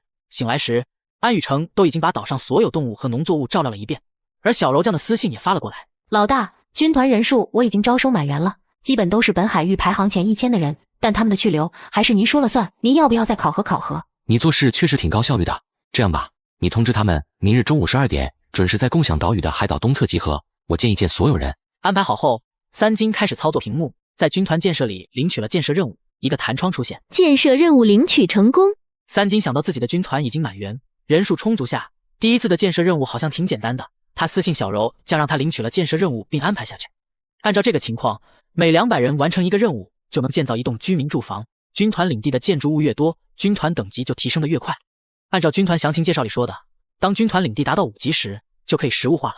到时候他不就拥有了2个私人海岛吗？忙完一切，安雨成也做好了午饭。三金突然想到了那箱啤酒，轻咳了2声问道：安雨成，要不要喝点酒？今晚安雨成做好饭时，我拿出来从宝箱里开出来的1箱8度啤酒。安雨成表情有些奇怪。三金哥哥，你确定要和我喝酒吗？虽然我酒量一般，但这小丫头片子酒量肯定更差。都说酒精是感情的催化剂，把她灌醉，好感度不得猛涨一波呀。三金心中一阵计划后，一本正经地开了4瓶啤酒，一人2瓶，每瓶500毫升，也就是说一人喝2斤8度的啤酒。我一个大男人有什么不敢的？安雨成，我们就对瓶吹了吧，省得你再洗碗。既然这样，那好吧。看着三金一口接着一口地往嘴里咽着啤酒，安雨成暗暗一笑，也豪爽喝了起来。2斤啤酒下肚，三金感觉脑袋有些发懵，脸上滚烫。再看安雨成还脸色如常，双眼带着笑意，他心中暗道不好。不是吧，我知道自己酒量差，没想到这么差呀，感觉马上就得睡着了，救救我，救救我！三金思绪迷迷糊糊，酒劲上来，猛地就栽倒在地，酣睡了起来。安雨成无语地看着这一幕，弯下身把人抱回了卧室。再次醒来的时候，窗外已经夕阳西下了。三金揉了揉发痛的头，掀开被子，双眼瞬间瞪大。这时安雨成也走了进来。我靠，我怎么光灵灵的？难道已经发生了？不对啊，我的坤坤怎么完全没有感觉？三金哥哥，忘了说了，我从小喝高粱酒长大的，相比之下，你的酒量是真不行啊，还吐了一身，我已经给你拖去洗了。放心吧，你什么都没做，只是说了一些话，我都快当真了。三金尴尬不已，这丫头是个酒神不早说，害得她出了这么大一个糗。但现在安雨成的眼神看起来却有些深情款款，是怎么回事？他有些疑惑地问。我说了什么话？安雨成却直接无视了光溜溜的三金，走过去搂住了他的脖子，吻上了他的唇。我等你表白等了好久，没想到竟然喝醉了才说。不过有句话叫做酒后吐真言，我现在就回答你，我愿意。此时，三金只感觉自己似乎还没有醒酒，脑子思考能力都慢了很多。他难道在做梦吗？看着安雨成抓过他的手放在了细腰上，他只想问一句：这小妮子怎么现在这么胆大了？眼看着气氛慢慢变得燥热，三金却喊了起来：卧槽，我忘了增幅果树还没有浇水呢，必须定点浇水才行。说着就要起身往外跑，安雨成连忙抓住了他的胳膊，无奈又委屈。你还没醒的时候，我就已经浇好了。三金哥哥，我第一次这么勇敢，你能不能认真点？在安雨成的埋怨里，三金暗暗一笑，一个公主抱把他抱到了怀里，两人感觉像是回到了最初的小木筏上，身体随着浪花一阵一阵有节奏的涌动着。1小时后，天色暗了下来，三金满足地睁开了眼，看着一旁还乖巧睡着的安雨成，他良心发现的去做了顿晚饭，还亲手喂到了对方嘴里。饭后，安雨成红着脸又继续休息了，三金则点开了航海系统屏幕，率先出现的就是升级后第一次出现的4岛介绍。96号海岛，危险系数44 101号海岛，危险系数39 33号海岛，危险系数89 90号军团共享海岛，危险系数20，检测到求生者船只升级到3级，在出海时间内可随意往返以上海岛。明日又要出海去往神秘海岛了，现在把今天领取的3000块和购买回来的500块扩建地基石给用了，私人海岛面积从115600平米上涨到了15万平米，第2阶段的扩建峰值就到顶了。呵，这是航海系统的极限，不是哥的极限，有本事不要限制发育。吐槽过后，三金只能作罢，转身搂着安雨成睡了过去。第2天5点半，两人醒来，安雨成也不再害羞，张罗着吃了早饭就登上大型渔船。三金在中控室的屏幕前开始读取4座岛屿的信息，信息已读取，具体信息如下。把4座海岛的信息看了一遍后，他心中有了计划，按下了96号岛屿选择键，然后转身对安雨成道：老婆，我们分头行动，你在这96号岛屿安装山泉水引流装置，101号岛屿上没有山泉水，我就去33号岛屿安装，然后再过来接你。为了你的安全，小咪就跟着你。本来淡定站着的安雨成差点摔了一跤，他美眸里闪烁着复杂的情绪，这个家伙怎么突然叫自己老婆了？虽然两人已经，但还是太突然了。三金看着有些无措的安雨成，宠溺地笑着揉了揉他的头。发什么呆呢？难道昨天太累了？要不然今天你休息，我自己去安装也行。不要，我不想休息，我可以帮到你的。我们下船，小咪。安雨成逃也似的下了船，要用到的物资已经被转移到了沙滩上。三金则重新选择了33号岛屿，他速度极快地安装好了引流装置，又掐着时间点回自己私人岛屿给娇妻的增幅果树浇了水。再回到96号岛屿的时候，安雨成也完成了任务，在沙滩上惬意地晒着太阳，一边撸着凶猛的小咪。小咪一副享受的模样，他不明白为什么这些动物被人抚摸的时候怎么会这么爽呢？直到他低头，瞬间明白了。看来我也喜欢这个感觉。另一头的90号军团共享岛屿西侧海滩上，2个身材火辣的女人出现了，正是昵称为小柔酱的白柔和队友纯纯。小柔，我好紧张，你说老大是个什么样的人？会不会是个老头子？或者老大能不能看得上我们？不会吧，纯纯，你对自己没有信心吗？不过老大就算是个老头子，也是个帅老头。两人说着，海滩上陆续出现了许多船只，都是属于封神榜军团的成员。大部分船只是2级小型渔船，但也有部分还是原始木筏。几百人密密麻麻地站在了海滩上，忽然，一艘巨大的轮船穿过空间通道出现在了岸边。哇塞，这就是老大的船只吗？好气派呀！我什么时候才能升级到3级啊？这简直就是我的梦中情船。这船的内部空间肯定很大，不敢想住在里面有多舒服。小柔也紧张地捏起了粉拳，心中祈祷老大千万不要真的是个老头子，不然万一老大看中了自己，他没办法说服自己睡一张床啊。在全体人员的注视下，一男一女一老虎缓缓走到了甲板上，俯视着众人。而看清楚三金和安雨成后，一直都兴奋的纯纯却惊讶地张大了嘴。怎么回事？纯纯，你认识老大？我们是高中同学，他那时候强吻过我。纯纯的俏脸上闪过委屈，这个家伙怎么会是老大？高中时三金明着追了他很久，情书都写了好几页，但他只想读书，就次次拒绝了对方。哪知道毕业时这家伙竟然强吻了自己就好，而现在三金却成了高高在上的强者，甚至没有发现自己直接走向了另一个人。我靠，兄弟，你太有排面了啊！三金轻轻捶在了沙威的肩膀上，毕竟现在他力气奇大，不控制力道能把沙威捶倒在地。沙雕，老子终于又见到你了，来介绍一下，这是我老婆。他拉过安雨成，趁机摸了摸他的手。介绍完，三金瞬间收起了嬉皮笑脸，转身看向其他人。这个世界想要做管理者，就必须有这个气场。他扫视了一圈人群，声音冷冽的开口：“给你们3分钟时间，从低到高的列队站好。另外，在会议开始之前，有疑心的人立刻离开，否则后果自负。”他的声音似乎被扩大了几倍，清晰地传入大几百人的耳朵里。杂乱的人群立刻行动起来，快速站好队，但没有一人离开。三金眼神落到了一个青年的身上，然后一闪身到了对方面前，狠狠将他踹倒在地。所有人都不解地看着这一幕。啊，老大，你是不是搞错了啊？我可以保证忠诚。三金没有理会青年，他早就通过金手指把在场的人都大概扫描了一遍。眼前这个青年反骨指数61，反骨指数超过50就有背叛的危险。他再度环视了一圈其他人，语气里带着威胁：“我再说一遍，有疑心的人立刻离开，别抱侥幸心理，我能看透人心。”然而还是没人离开，所有人都想抱紧这个大腿，在航海世界里尽量走得更远。三金失去了耐心，转身朝大型轮船上喊了一声：“小咪，出来干活了。”他话音刚落，一只体型巨大的东北虎从天而降，虎啸震天，人群安静了2秒，就有不少人出了列队，声音嘈杂起来：“我错了，我错了，我不该有心思，马上就离开。”我也马上就离开，离开后我也保证退出军团，再也不出现在您面前。你们别怕，老虎而已，我吃过一颗增幅果。这些人的话此起彼伏，有求饶的，也有放狠话的。三金挑眉看了一眼小咪，小咪会意朝着那些人露出尖利的獠牙扑了过去。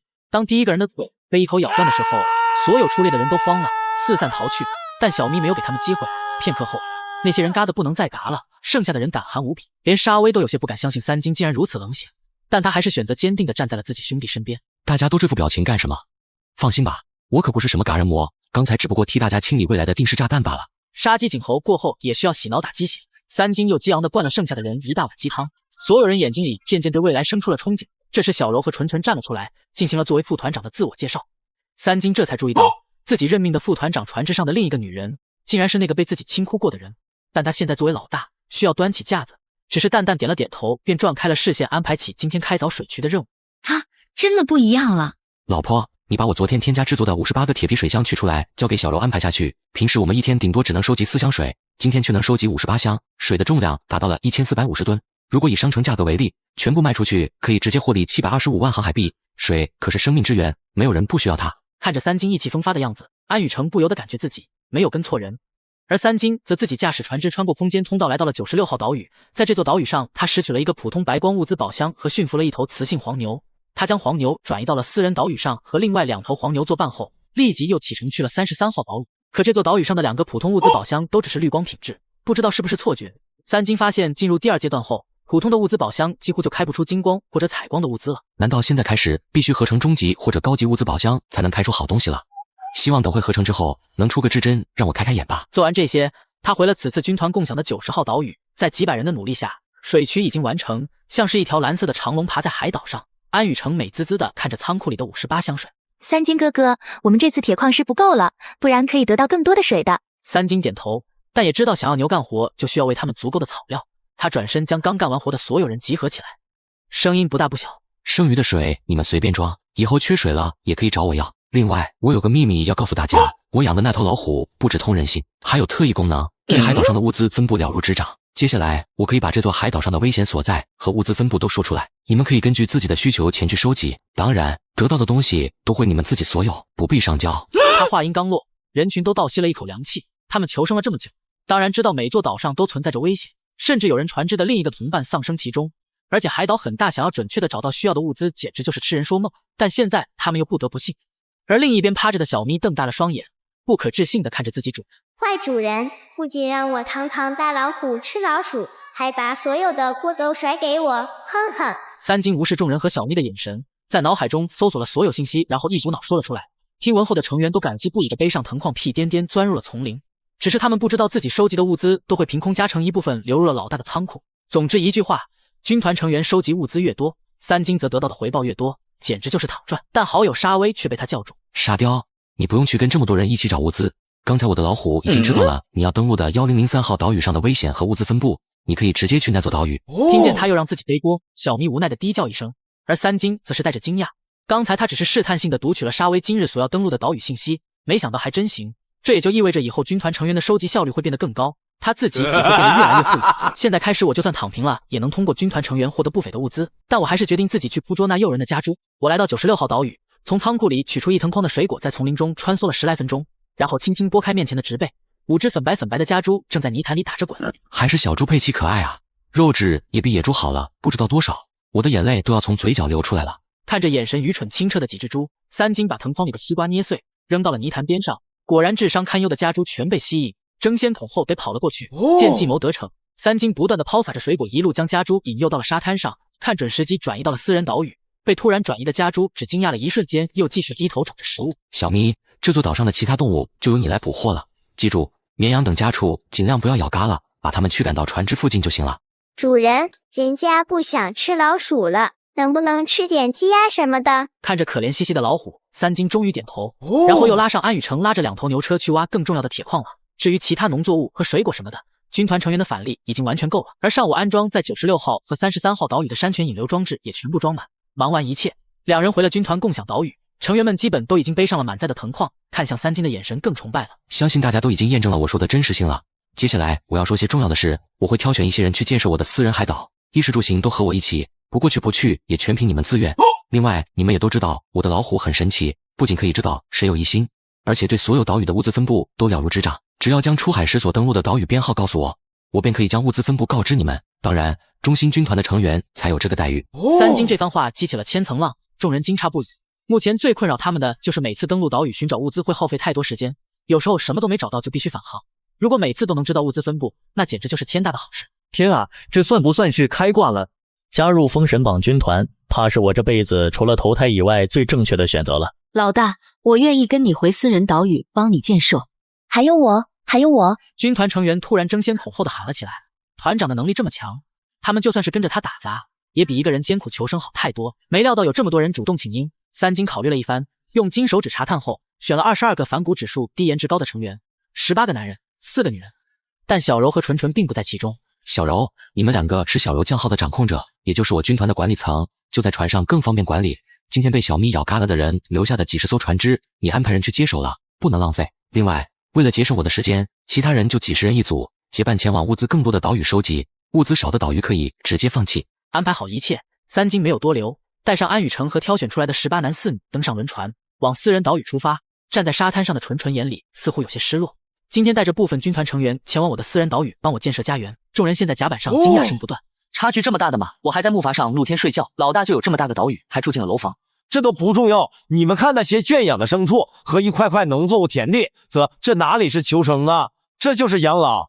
看来我们真的跟对人了，现在不用在海上流浪也能吃饱饭。对于其他人的吹捧，三金完全没有一丝得意。木楼农田对他来说只是起点而已，下一步至少要住上别墅。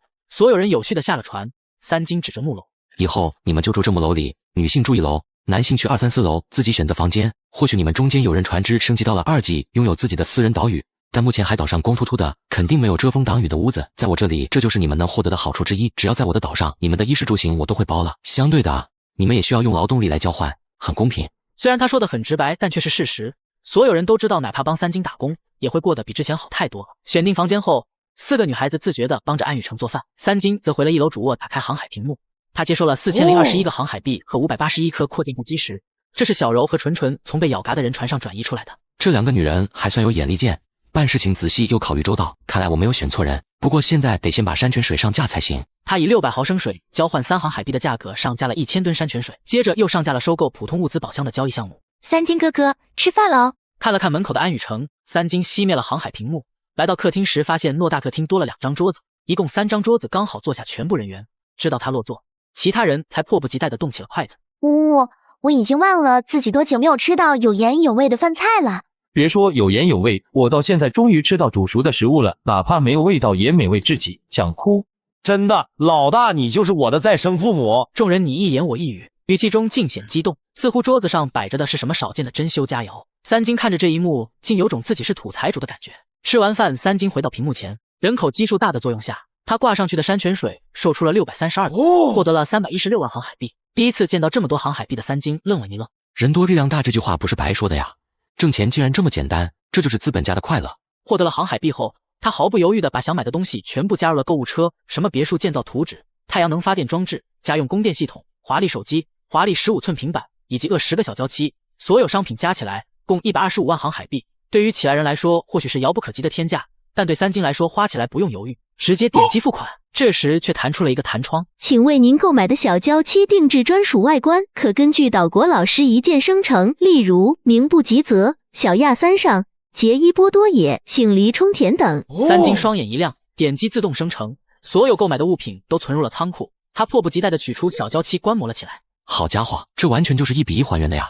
啧，这手感这细节也太逼真了吧！难怪一个需要1万航海币购买，现在可没有几个人花那么多钱去购买。但是租就不一样了，现在就出租试试。他以100航海币出租半小时挂了上去，也就是说一个小娇妻服役100次就能回本，未来就算纯赚的。上架好后，三金又拿出了华丽手机，开机后界面弹出提示与他所拥有的编号1的航海系统绑定，他点击确认，界面出现了套餐选择。套餐选择详情如下。嘿，这都跑到求生世界了，还是要买套餐才行吗？算了，买个最便宜的就行了。现在估计除了我别人都没手机，买贵的套餐也没用。至于这平板更坑了，连个游戏软件都没有。航海应用商城里竟然提示暂无开发者，上架 App， 难道还要我们求生者去开发吗？吐槽到这，三金突然意识到了什么，他拿着笔记本走到厨房门口，朝里面喊道：那个之前说自己是顶级程序员的叫啥来着？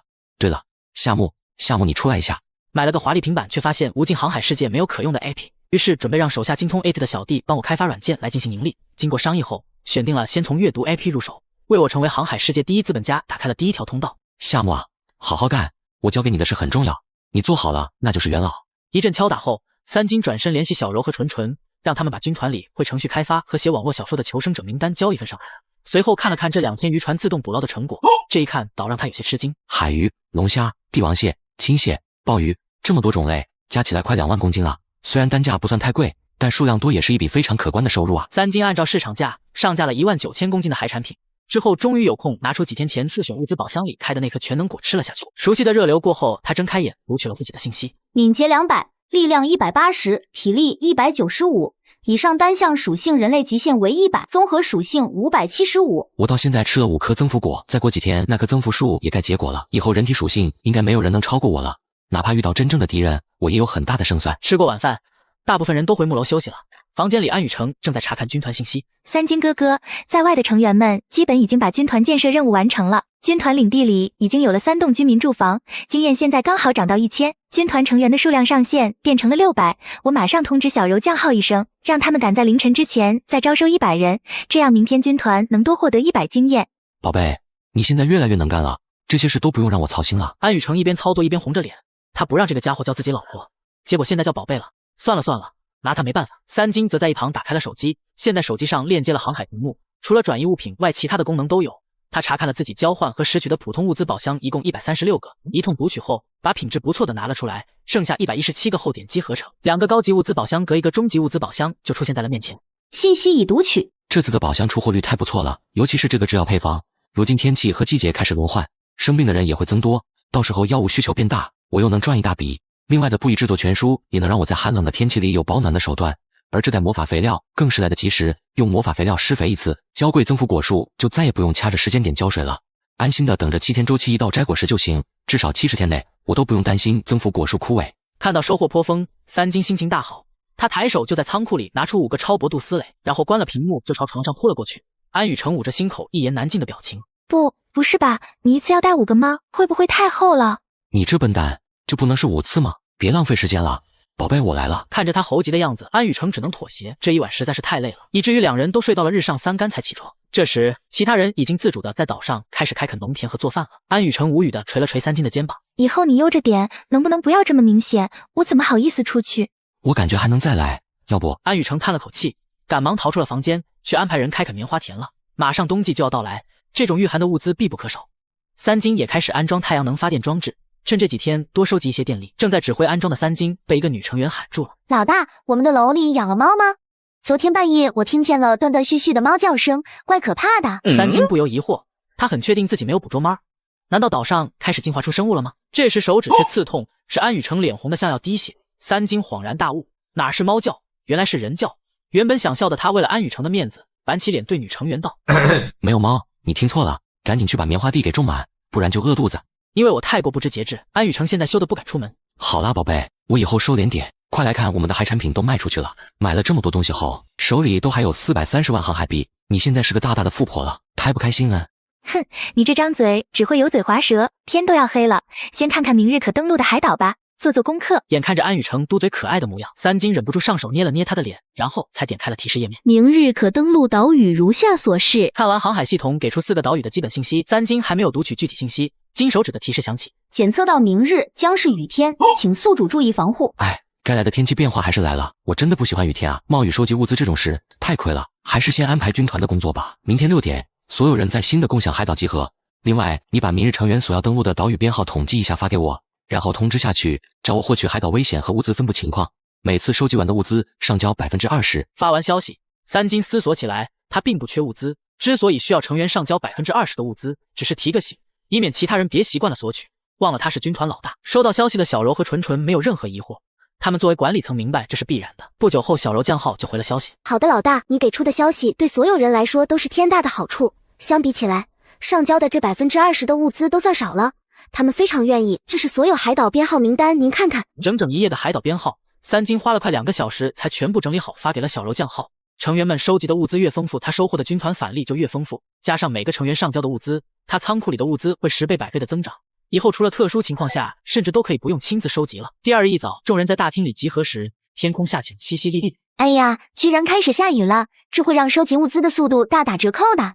这都是小事，主要是淋雨久了必然生病。在这个没有药物的世界里，一场感冒也很可怕。就算这样，也不能在家躲着啊！以后的气候说不定还会更恶劣。吐槽归吐槽，20几人还是跟着三金上船穿梭空间通道，来到了新的77号共享岛屿。此时岛上已经集合了大部队，所有人都挤在了几个巨大的树下躲雨。三金下船走了过去，一个长得十分高大的男人窜到他面前，啪的一声跪了下去。恩人，受李彪一拜。当时若不是你和我们交换的消炎药，我早就嘎了。三金愣了愣，才想起是谁，没想到他们也加入了军团。他把李彪扶起，男儿膝下有黄金，别动不动就跪。当时我也收了好处，只是公平的交易而已。如果你真的想为我做什么，就好好在军团中发展。他的几句话把李彪说得红了眼，心中暗暗发誓要好好为他效力。三金没有多停留，看向新招的100号人。那些人反骨指数都合格，想来是有了上次的教训。小柔和纯纯这次对人品把关的非常严格，他照例的为所有人喝了心灵鸡汤，随后解散，各自拿着物资分布登上了船只。三金喊住1天多不见的沙威，沙雕，你要不要去我的海岛生活？三金对自己发小发出了邀请，但没想到对方坚定的拒绝了，然后跟着大部队的脚步上了自己的船只。三金也没有强求，让沙威多经历风雨也好。他转身带着20几人冒雨钻进了这座共享岛屿，每人举着宽大的芭蕉树叶开始分工合作。1天下来，物资宝箱收集到了3个，另外还有大量的草药和矿产，整个队伍的收获颇丰。当他们回到木屋时，在岛上办公的夏目已经烧好了所有热水。跟着老大的好处就体现出来了，下雨天回家能用温暖的热水洗个澡，在这个世界里显得格外珍贵。所有人都齐齐点头，他们的求生之路越来越好了。三金将人遣散回房洗漱后，转头看向有些湿漉漉的安雨成，宝贝，为了节省时间，我们一起洗吧。雨天收集物资回来，我拉着安雨成一起洗了个鸳鸯浴，20年来第一次享受到有人搓背的酸爽。另一边，每日收购物资宝箱的工作也进展顺利，算上之前拥有的，现在手里一共合成了3个高级物资宝箱和1个中级物资宝箱。信息已读取，宝箱具体信息如下。用金手指读取了箱内物品后，三金一时之间不知道是感叹自己运气好，还是升级之后的物资宝箱确实能开出好东西。商城科技类的产品1折购物券，我现在正需要购买10台笔记本电脑。如果用券能帮我省135万的航海币，而高级全能果顾名思义，肯定比之前吃过的全能果能提升的属性更高。至于稀有的驯兽契约果实，竟一次性开出了5组，那是不是意味着以后我能组建一支野兽军团呢？三金略微激动地打开了这3个宝箱，至于最后那个装着棉被制作图纸的宝箱，他直接扔进了仓库，然后拿出那颗隐隐泛着金光的高级全能果，一拿出来果香四溢，味道也比普通全能果味道好了太多。此果只因天上有，人间能得几回闻。果子能力消化后，他只感觉自己的身体焕然一新，无比轻盈，速度快如电流，打出的拳只能看见残影，带起的拳风飒飒作响。人物属性信息已读取。卧槽，虽然感受到了身体的变化，早就有了心理准备，但这涨得也太多了吧！综合属性从575直接破千干到了1465，真的不愧是高级全能果。人类的综合属性极限只有308，那我还算人类吗？接收到小柔降号传来的信息，请注意查收。老大，今日所有成员已经返航，上交的20%物资已经给您发过去了。三金点开了今日入库的物资查看起来，他不由得睁大了眼。600只军团船只所匹配到的大几百个岛屿收集下来，20%的上交物资和15%的军团返利物资加起来，他坐在家里就得到了天文数字一样的物资。单说每种水果都达到了几万公斤，还有各种农作物，最多的还是近50万公斤的铁矿和石材。这些东西让他和安雨成收集至少需要1个月以上。妈呀，三金哥哥，我们是不是都不用筹物资了呀？暂时确实不用筹了，但现在更重要的是，我们先把自己的别墅建好，以免别人又听见什么猫叫声哦。别墅长30米，宽25米，占地700平米，带了一个300平米的院子。三金把之前买好的别墅建造图纸和刚得到的石材等材料添加进建造，然后他将位置选在了木楼旁30米的距离，页面显示距离建成还有2天。这边我弄得差不多了，你把我刚买的几台笔记本分配给新来的5个高级程序员，让他们跟着夏目尽早把软件完善开发出来。安宇成接了任务出去，三金则将视线放在了聊天频道上。下了一整天的雨了，他想知道其他求生者的情况怎么样。妈的，好冷啊！我的木筏上只有一片芭蕉叶可以躲雨，火也生不起来，又累又饿，谁能救救我？别说了，我已经感冒了，喉咙里像有刀子在割。如果发烧就麻烦了，感冒还能挺，淋雨发烧可不是好事。交易大厅里怎么没人卖药物的？听说船只升级到2级就可以遮风挡雨了，像我们还在这种小木筏的人该怎么办啊？频道里果然都是无数的抱怨和求救，现在还有大部分人还待在小木筏上，普通人完全无法抵抗气候突变，但对于三金来说却是个商机。今天得到的草药很多，可以优先制作退烧药。那个人说的没错，在求生时高烧才是最无法忍受的。当然，救人的同时，我又可以大赚一笔了。在第一个雨季来临时，我制作了10万份退烧药，一举上架垄断市场，又一次赚了一笔。另一头让小柔和纯纯寻找的作家也陆续到位，6位蓝星知名作家为了能加入我的军团和得到充足的食物，纷纷开始为我打工，每天通过航海屏幕创作好的内容发了过来。第一份竟然是一本小文，这书名一听就很劲爆啊！我的美艳师娘，哎呦不错哦，赏。三金意犹未尽的看完，给那位作者发了1天份的山泉水、压缩饼干、西瓜过去。至于其他几人写的是《龙王归来》、战神、斗气画马等传统小说，一天只能写个开头，但不难看出功力文笔都不错，只需要等软件开发出来就能上架盈利。一一打赏后，手机上跳出了一个更新提示：航海世界更新预告，内容如下，请仔细阅读。三金哥哥，我在航海屏幕上也看到更新预告了，我们以后出海会遇到其他求生者了吗？会不会很危险啊？确实会很危险，但危险的是碰到我们的人。对于这个我没什么担心的。另一个船只合并的功能倒是十分有利，这个功能开放后，军团成员的船只和我们合并后，还能持续去吞并其他求生者的船只，那样所有物资都会100%由我们来分配，发展不可估量啊！不太明白这种游戏体验的安宇成一头雾水，他不再多想，指着最后一个预告。其他我不太懂，但是这意思是我们的船只升级到了5级后，就可以选择发展方向了。运输和武装2个选项，你会选什么呢？多犹豫1秒都对不起武装这个选项。你想想，咱朝着武装方向发展，未来船只也许能升级成航空母舰，谁不想拥有一艘自己的航空母舰？说不定还比航空母舰更厉害。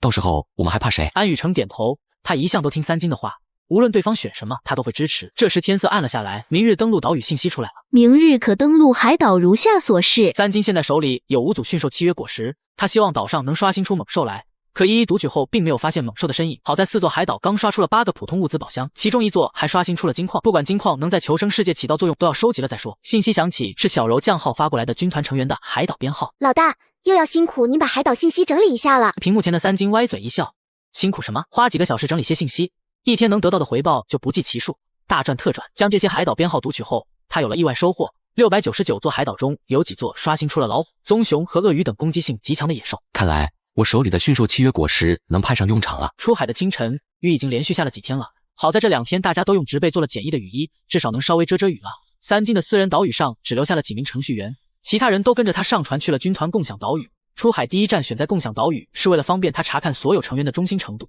查探完，其他成员拿着登陆岛屿的具体信息起航。这时三金念出了几个海岛编号，这些海岛编号的人员等等，你们分配的岛上有猛兽出没，我先跟着你们解决了猛兽再说。留下的几人中有曾经的军人李彪，他的船只升级到了2级，中控室里能容纳下三金等人。穿梭到他分配的海岛后，三金阻止了其他人的脚步，可李彪却坚持要跟着，拿着镰刀一路上不断开路。恩人，阿布老大，我虽然没什么大的用处，但至少能让你走得平坦些。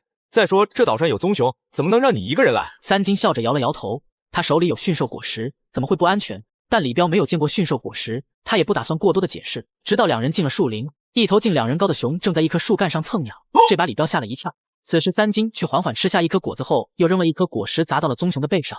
棕熊一个机灵看向2人，眼里是被挑衅的怒火，可下一秒是迫不及待的弯腰一口吃下了那颗果子，瞬间他就感觉自己像是开了指。而对面的那个男人就是他要忠诚的人，于是马不停蹄地朝着三金跑去。不好，这头熊发怒了，老大快跑，我来挡着。现在一只大大的棕熊正像只小狗一样乖巧地坐在我面前，这把要拼命保护我的李彪给惊呆了。老大，这是怎么回事啊？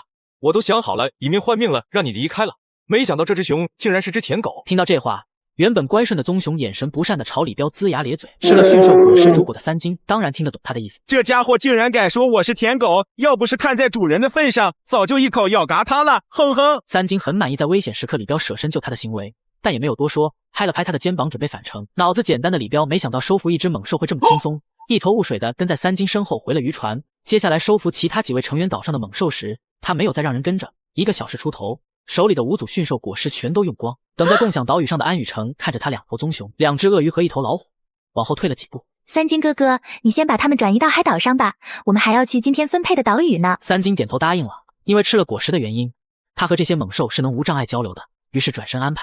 等会你们回了我的私人岛屿，不准捣乱和吃我圈养的动物。鳄1、鳄2，你们俩在我的沙滩上守着。熊大、熊2就跟着3个牛车去收集矿石。至于虎2，你就和小咪负责这几个岛屿上的动物。资本家听了都得流泪，重活全部被他安排到了猛兽的身上。他和安雨城只需要轻松的找几个物资宝箱就行，因为物资宝箱和动物是无法被军团返利的，否则他连宝箱都懒得找。傍晚回私人岛屿时，三金邀请了李彪和他的同伴护士依依一起，夏木和几个程序员也烧好了水。第一次洗到热水澡的李彪和依依热泪盈眶。包哥，现在近距离接触我才知道老大究竟是什么样的存在，不多说了，我要好好洗个澡。洗了热水澡，三金查看起退烧药的售卖情况，雨季里感冒发烧的人太多了，生病了一人至少得买3颗。虽然一直在不停制作，但还是供不应求，加上之前拥有的，现在他的账户里已经有900多万航海币了，而仓库里还在不停的制作药力。挣钱的事现在倒不用担心了，而且船只经验也涨到了96万7千，今晚0点之后就可以升级，到时候又要大量的扩建地基石来扩建我的私人岛屿。现在还是先发布收购消息吧，我肯定得一次性就扩建到上线。他一次性发布了以15航海币的单价收购2万枚地基石的消息。这时安雨城跑了进来，指着外面：三金哥哥，增幅果树结果了。三金朝外走去，增幅果树都是最后一刻才结果开奖。他用魔法肥料施肥，能100%不枯萎成熟，80%结果2枚，20%能结果3枚。哎，怎么才2枚啊？有点小失望了。虽然这么说，他还是眼疾手快的把1枚全能果、1枚体力果给摘了下来。再次给增幅果树施肥后，回到房间，三金毫不犹豫的把增幅果吃了下去。第3阶段开放在即，他必须先把自己提升起来，才有能力带好团队。在他休整期间，安雨城将收购回来的普通物资宝箱合成了2个高级物资宝箱。三金睁开眼时，航海屏幕弹出了提示：检测到岛上出现新的房产，是否转移航海屏幕？难道我们的别墅建成了？透过木屋的窗户，两人看到那栋豪华的别墅，三金一喜，终于可以住别墅了。他把航海屏幕的转移位置选到了别墅2楼的大主卧，两人也冒雨跑了过去。哟呵，这别墅就是好哈，什么都俱全，不用再自己制造家具了。这个床得有3米吧，在这上面我们可以做点大动作了。说什么呢你？快看看航海屏幕吧，好像小柔将号发消息过来了。三金意味深长地笑了笑，转身来到刚被转移过来的航海屏幕前，消息处果然闪个不停。他点开，果然是小柔将号发来的。老大，汇报工作，咱们的军团现在船只数量已经扩建到了850艘船只，军团经验为16600，按照这个情况，再出海2次就可以升级到2级了哈。但最近有件事，一个叫做唯我独尊的战舰军团，这2天不断的挑衅咱们。挑衅？哟呵，有点意思了，你继续说。这个军团目前也是1级军团，军团船只数量达到了500艘，在公屏上多次放话让我们臣服他们。加入他们？那也要看这个唯我独尊有没有这个本事了。你把挑衅的每个 ID 记小本本上，以后好礼尚往来啊。三金和小柔将号聊了许久，几乎要睡着了，手机和航海屏幕同时震动起来。检测到船只经验达到111万7千，符合升级标准，所需升级材料铁矿石15000千克，沙土500千克。他现在最不缺的就是物资了，直接添加材料，按下升级按钮，停靠在海岸边的轮船晃动，渐渐变成了一艘巨轮，比起之前大了3倍不止。恭喜您，您的船只 LV 3级轮船成功升至 LV 4级巨轮，升级福利如下。船只仓库转移范围提升到了50米，出海分配岛屿增长到5个，船只24小时自动捕鱼，很常规的升级。我倒是更期待升级到5级时的发展方向选择。第2天，洗漱好的三金经过客厅时，夏目递上了笔记本电脑。老大，阅读软件开发的差不多了，你给取个名字就可以开始上线测试。就叫杨世子小说吧。说完，三金被其他人的惊喜声吸引，一堆人围着圈养的黄牛，他走过去才发现黄牛下崽了。在这座岛屿上，黄牛的怀孕周期7天就生产，14天就成年，可以投入劳动力。哇塞，好可爱的小牛，过不了多久，咱岛上的农田会开垦的越来越多。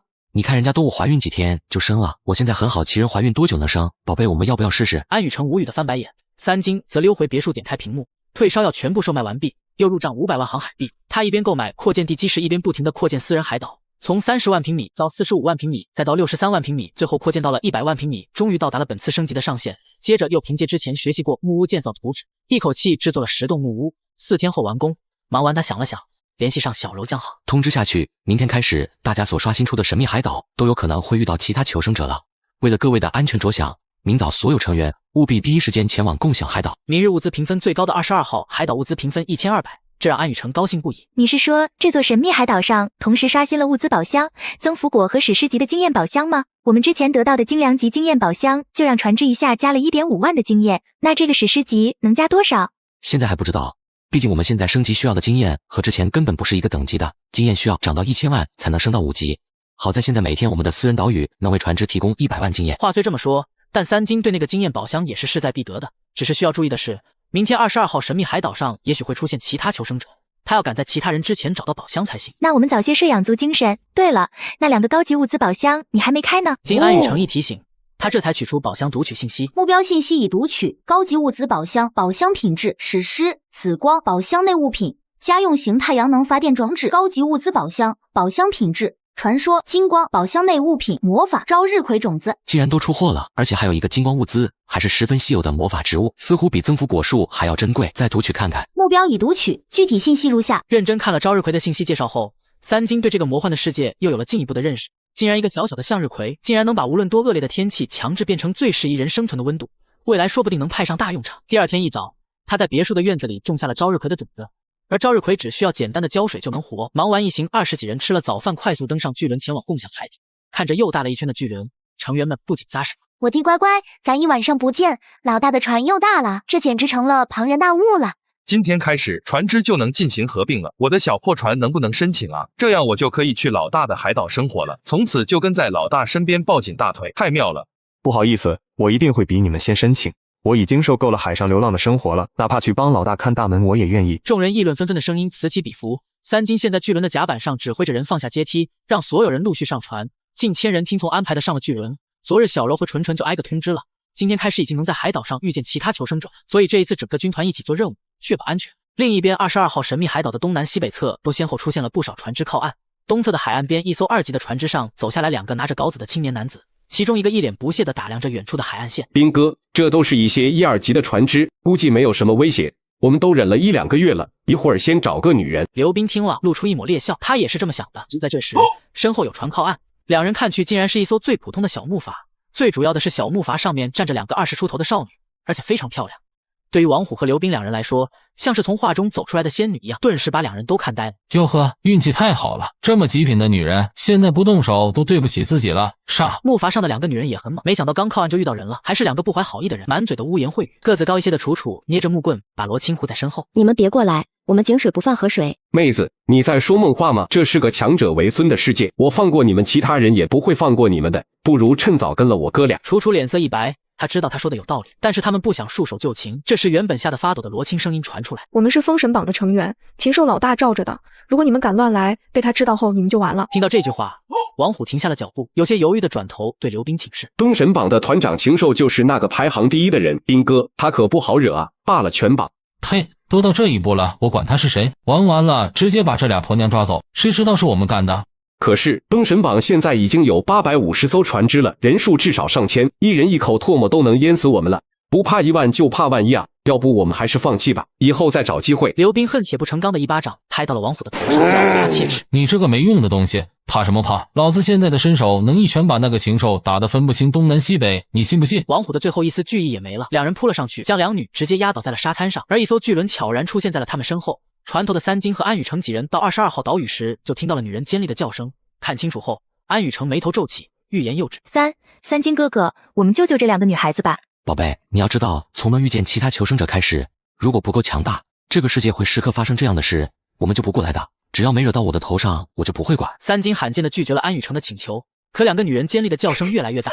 安雨成叹了口气，不再去看。这时一道猖狂的声音传了过来：哈哈哈，别挣扎了，什么狗屁禽兽，排行榜第1又怎么样？见到了我一样也要叫一声爸爸。船头听到这话的成员都倒吸一口凉气，好家伙，这个什么狗东西敢当着老大的面大放厥词！原本懒得管的三金冷笑一声，直接从10几米高的巨轮甲板上跳下去，落到2人身后。2个少女像是看到了救星，救救我们，求求你了，所有物资都可以给你，求你救救我们。小子，别多管闲事，识相的就赶紧滚远点。我也不想多管闲事，可你说要让我叫你爸爸，我倒想看看你配不配。王虎首先反应过来，他唇齿哆嗦起来，拉了拉刘斌的衣服。斌哥，你快看右边，像是一道阴影笼罩的巨轮，让王虎吓得站不稳。看清后，刘斌也没有嚣张，狂咽口水。他这辈子只有在电视机才看到过这么大的船只，更别说上面还有那么多人。这都是误会，是我嘴贱，是我嘴贱。他啪啪地打在自己脸上。一旁的王虎见状也赶紧学了起来，只希望三金能不多计较，否则后果他们不敢想。大佬，这2个女人我们都还没动过，要不让给您，您看这事就算了。三金和善一笑，身形一闪就来到了2人面前，像是猫抓耗子一样捏住了他们的颈部，手上一挥，2人就掉进了10几米远的海里。早就等在海岸的2条咸水鹅开始欢快的驶往翻滚，一只腿一只手。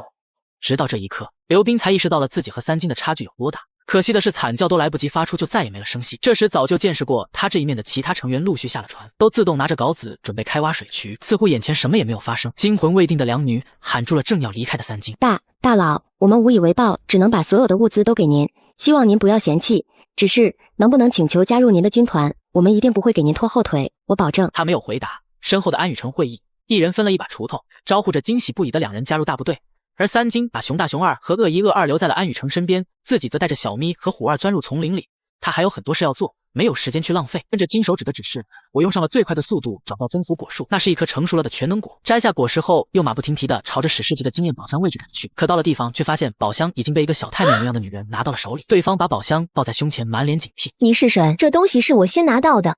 小妹妹，你是不是太天真了，还以为这个世界是公平的吗？别废话了，交出来你就能离开。被三金威胁了的叶寒寒转身就要逃跑，三金轻松追上去，朝着他怀里的经验宝箱抓去，乃至宝箱掉地，三金的手不偏不倚抓到了小太妹的南北半球上。别的不说，手感不错啊！你这个混蛋，竟然敢轻薄我，快放手啊！三金没有犹豫的收手，然后捡起地上的经验宝箱，一眨眼就消失在了叶寒寒的面前，留下他一个人待在原地，红了眼眶。混蛋，跑得快了不起啊！我一定要告诉我哥，让他嘎了你。此时他也没有了继续搜索岛屿的想法，快速返回自己的2级渔船，回到了军团的共享海岛。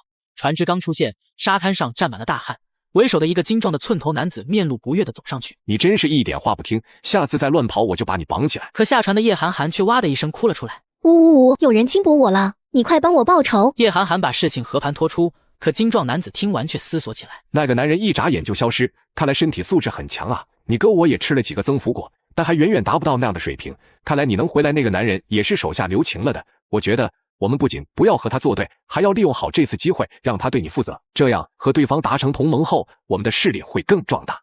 啊，你脑子是不是挖特了？他轻薄了我，我还要上赶着去找他吗？寸头男子摆了摆手，然后让手下去取一半自己的物资，准备去提亲。而叶寒寒不敢置信地看着自己亲哥的背影，他陷入了沉思。哥他从来没有害过我，以后我反正要嫁人，嫁给一个能力强、长得不错的人，好像也是一个不错的归宿，那我就勉强答应吧。另一边拿了经验宝箱跑路的三金，把岛上的5个物资宝箱一一找到，回了船只。这一路倒没再遇见其他人，船只边上的水渠已经挖掘完成。这时小柔和纯纯也把被鳄鱼吃了那2人的船只开到了巨轮旁，准备合并。三金上了自己的巨轮，点开航海系统屏幕，检测到2级小型渔船93812发来的船只合并请求，是否同意合并？船只合并成功，编号为93812的小型渔船将沦为您的附属船只，渔船上的所有物资已自动转移进了您的船只仓库。具体信息如下。哟呵，合并船只竟然还能合并所有出海信息，那以后每次出海能选择的神秘岛屿至少会达到上千座，在这么多岛屿中夺取到珍贵物资的概率就大多了。看来要抽个时间把所有成员的船只都合并一下了。罗青和楚楚的小木筏也合并了进来。忙完，三金留下了足够数量的铁皮水箱在附属船只上，纯纯主动留下更换水箱，剩下的人都跟他上船前往下一个神秘海岛继续开凿水渠。接着又是在下一个，如此反复到下午3点半，已经收集了16.7万，算上军团返利的话，超过了20万吨。这个数量让整个军团的人喝10年都不成问题。还好咱们之前把所有的铁矿石都拿来制作水箱了，不然就算有军团成员的帮助，也不可能收集到这么多淡水。没错，不过成员们也辛苦了，今天又是接近40度的高温天，等山泉水卖出去，给他们所有人都发放奖励。一切忙完，时间还剩余不少。三金让小柔通知下去，愿意合并船只的回到共享岛屿后就主动发送请求。没想到的是，850艘船只竟全部发送了请求。虽然合并后我搜集的物资不再是自己的了，但跟着老大只要勤快还愁吃喝吗？嗨，主要是能去老大的岛上生活，我最害怕孤独了，这么多人一起，说不定还能遇到爱情。你们不觉得老大潜力无限吗？以后他成为这个世界最厉害的存在，那我们就是开国功臣了。总之，所有人都对三金有很深厚的强者滤镜，完全不用他说就主动申请。1个小时时间里，三金处理好了船只和合并的事情。他的船只仓库里多了大量的物资和航海币。剩下的2个小时，他带上所有人通过空间通道去到物资评分最高的几个岛屿，把上面的稀有物资全部搬空。三金哥哥，快看，这人多就是不一样，就这2小时时间就到手了47个物资宝箱，8个经验宝箱， 3颗力量果，4颗速度果，2颗体力果。这都是因为他们合并之后，利益和我们完全绑定。我们的物资越多，他们能得到的好处也会越多。叫所有人上船吧，准备回城。好在巨轮够大，轻松地容纳了1000多人。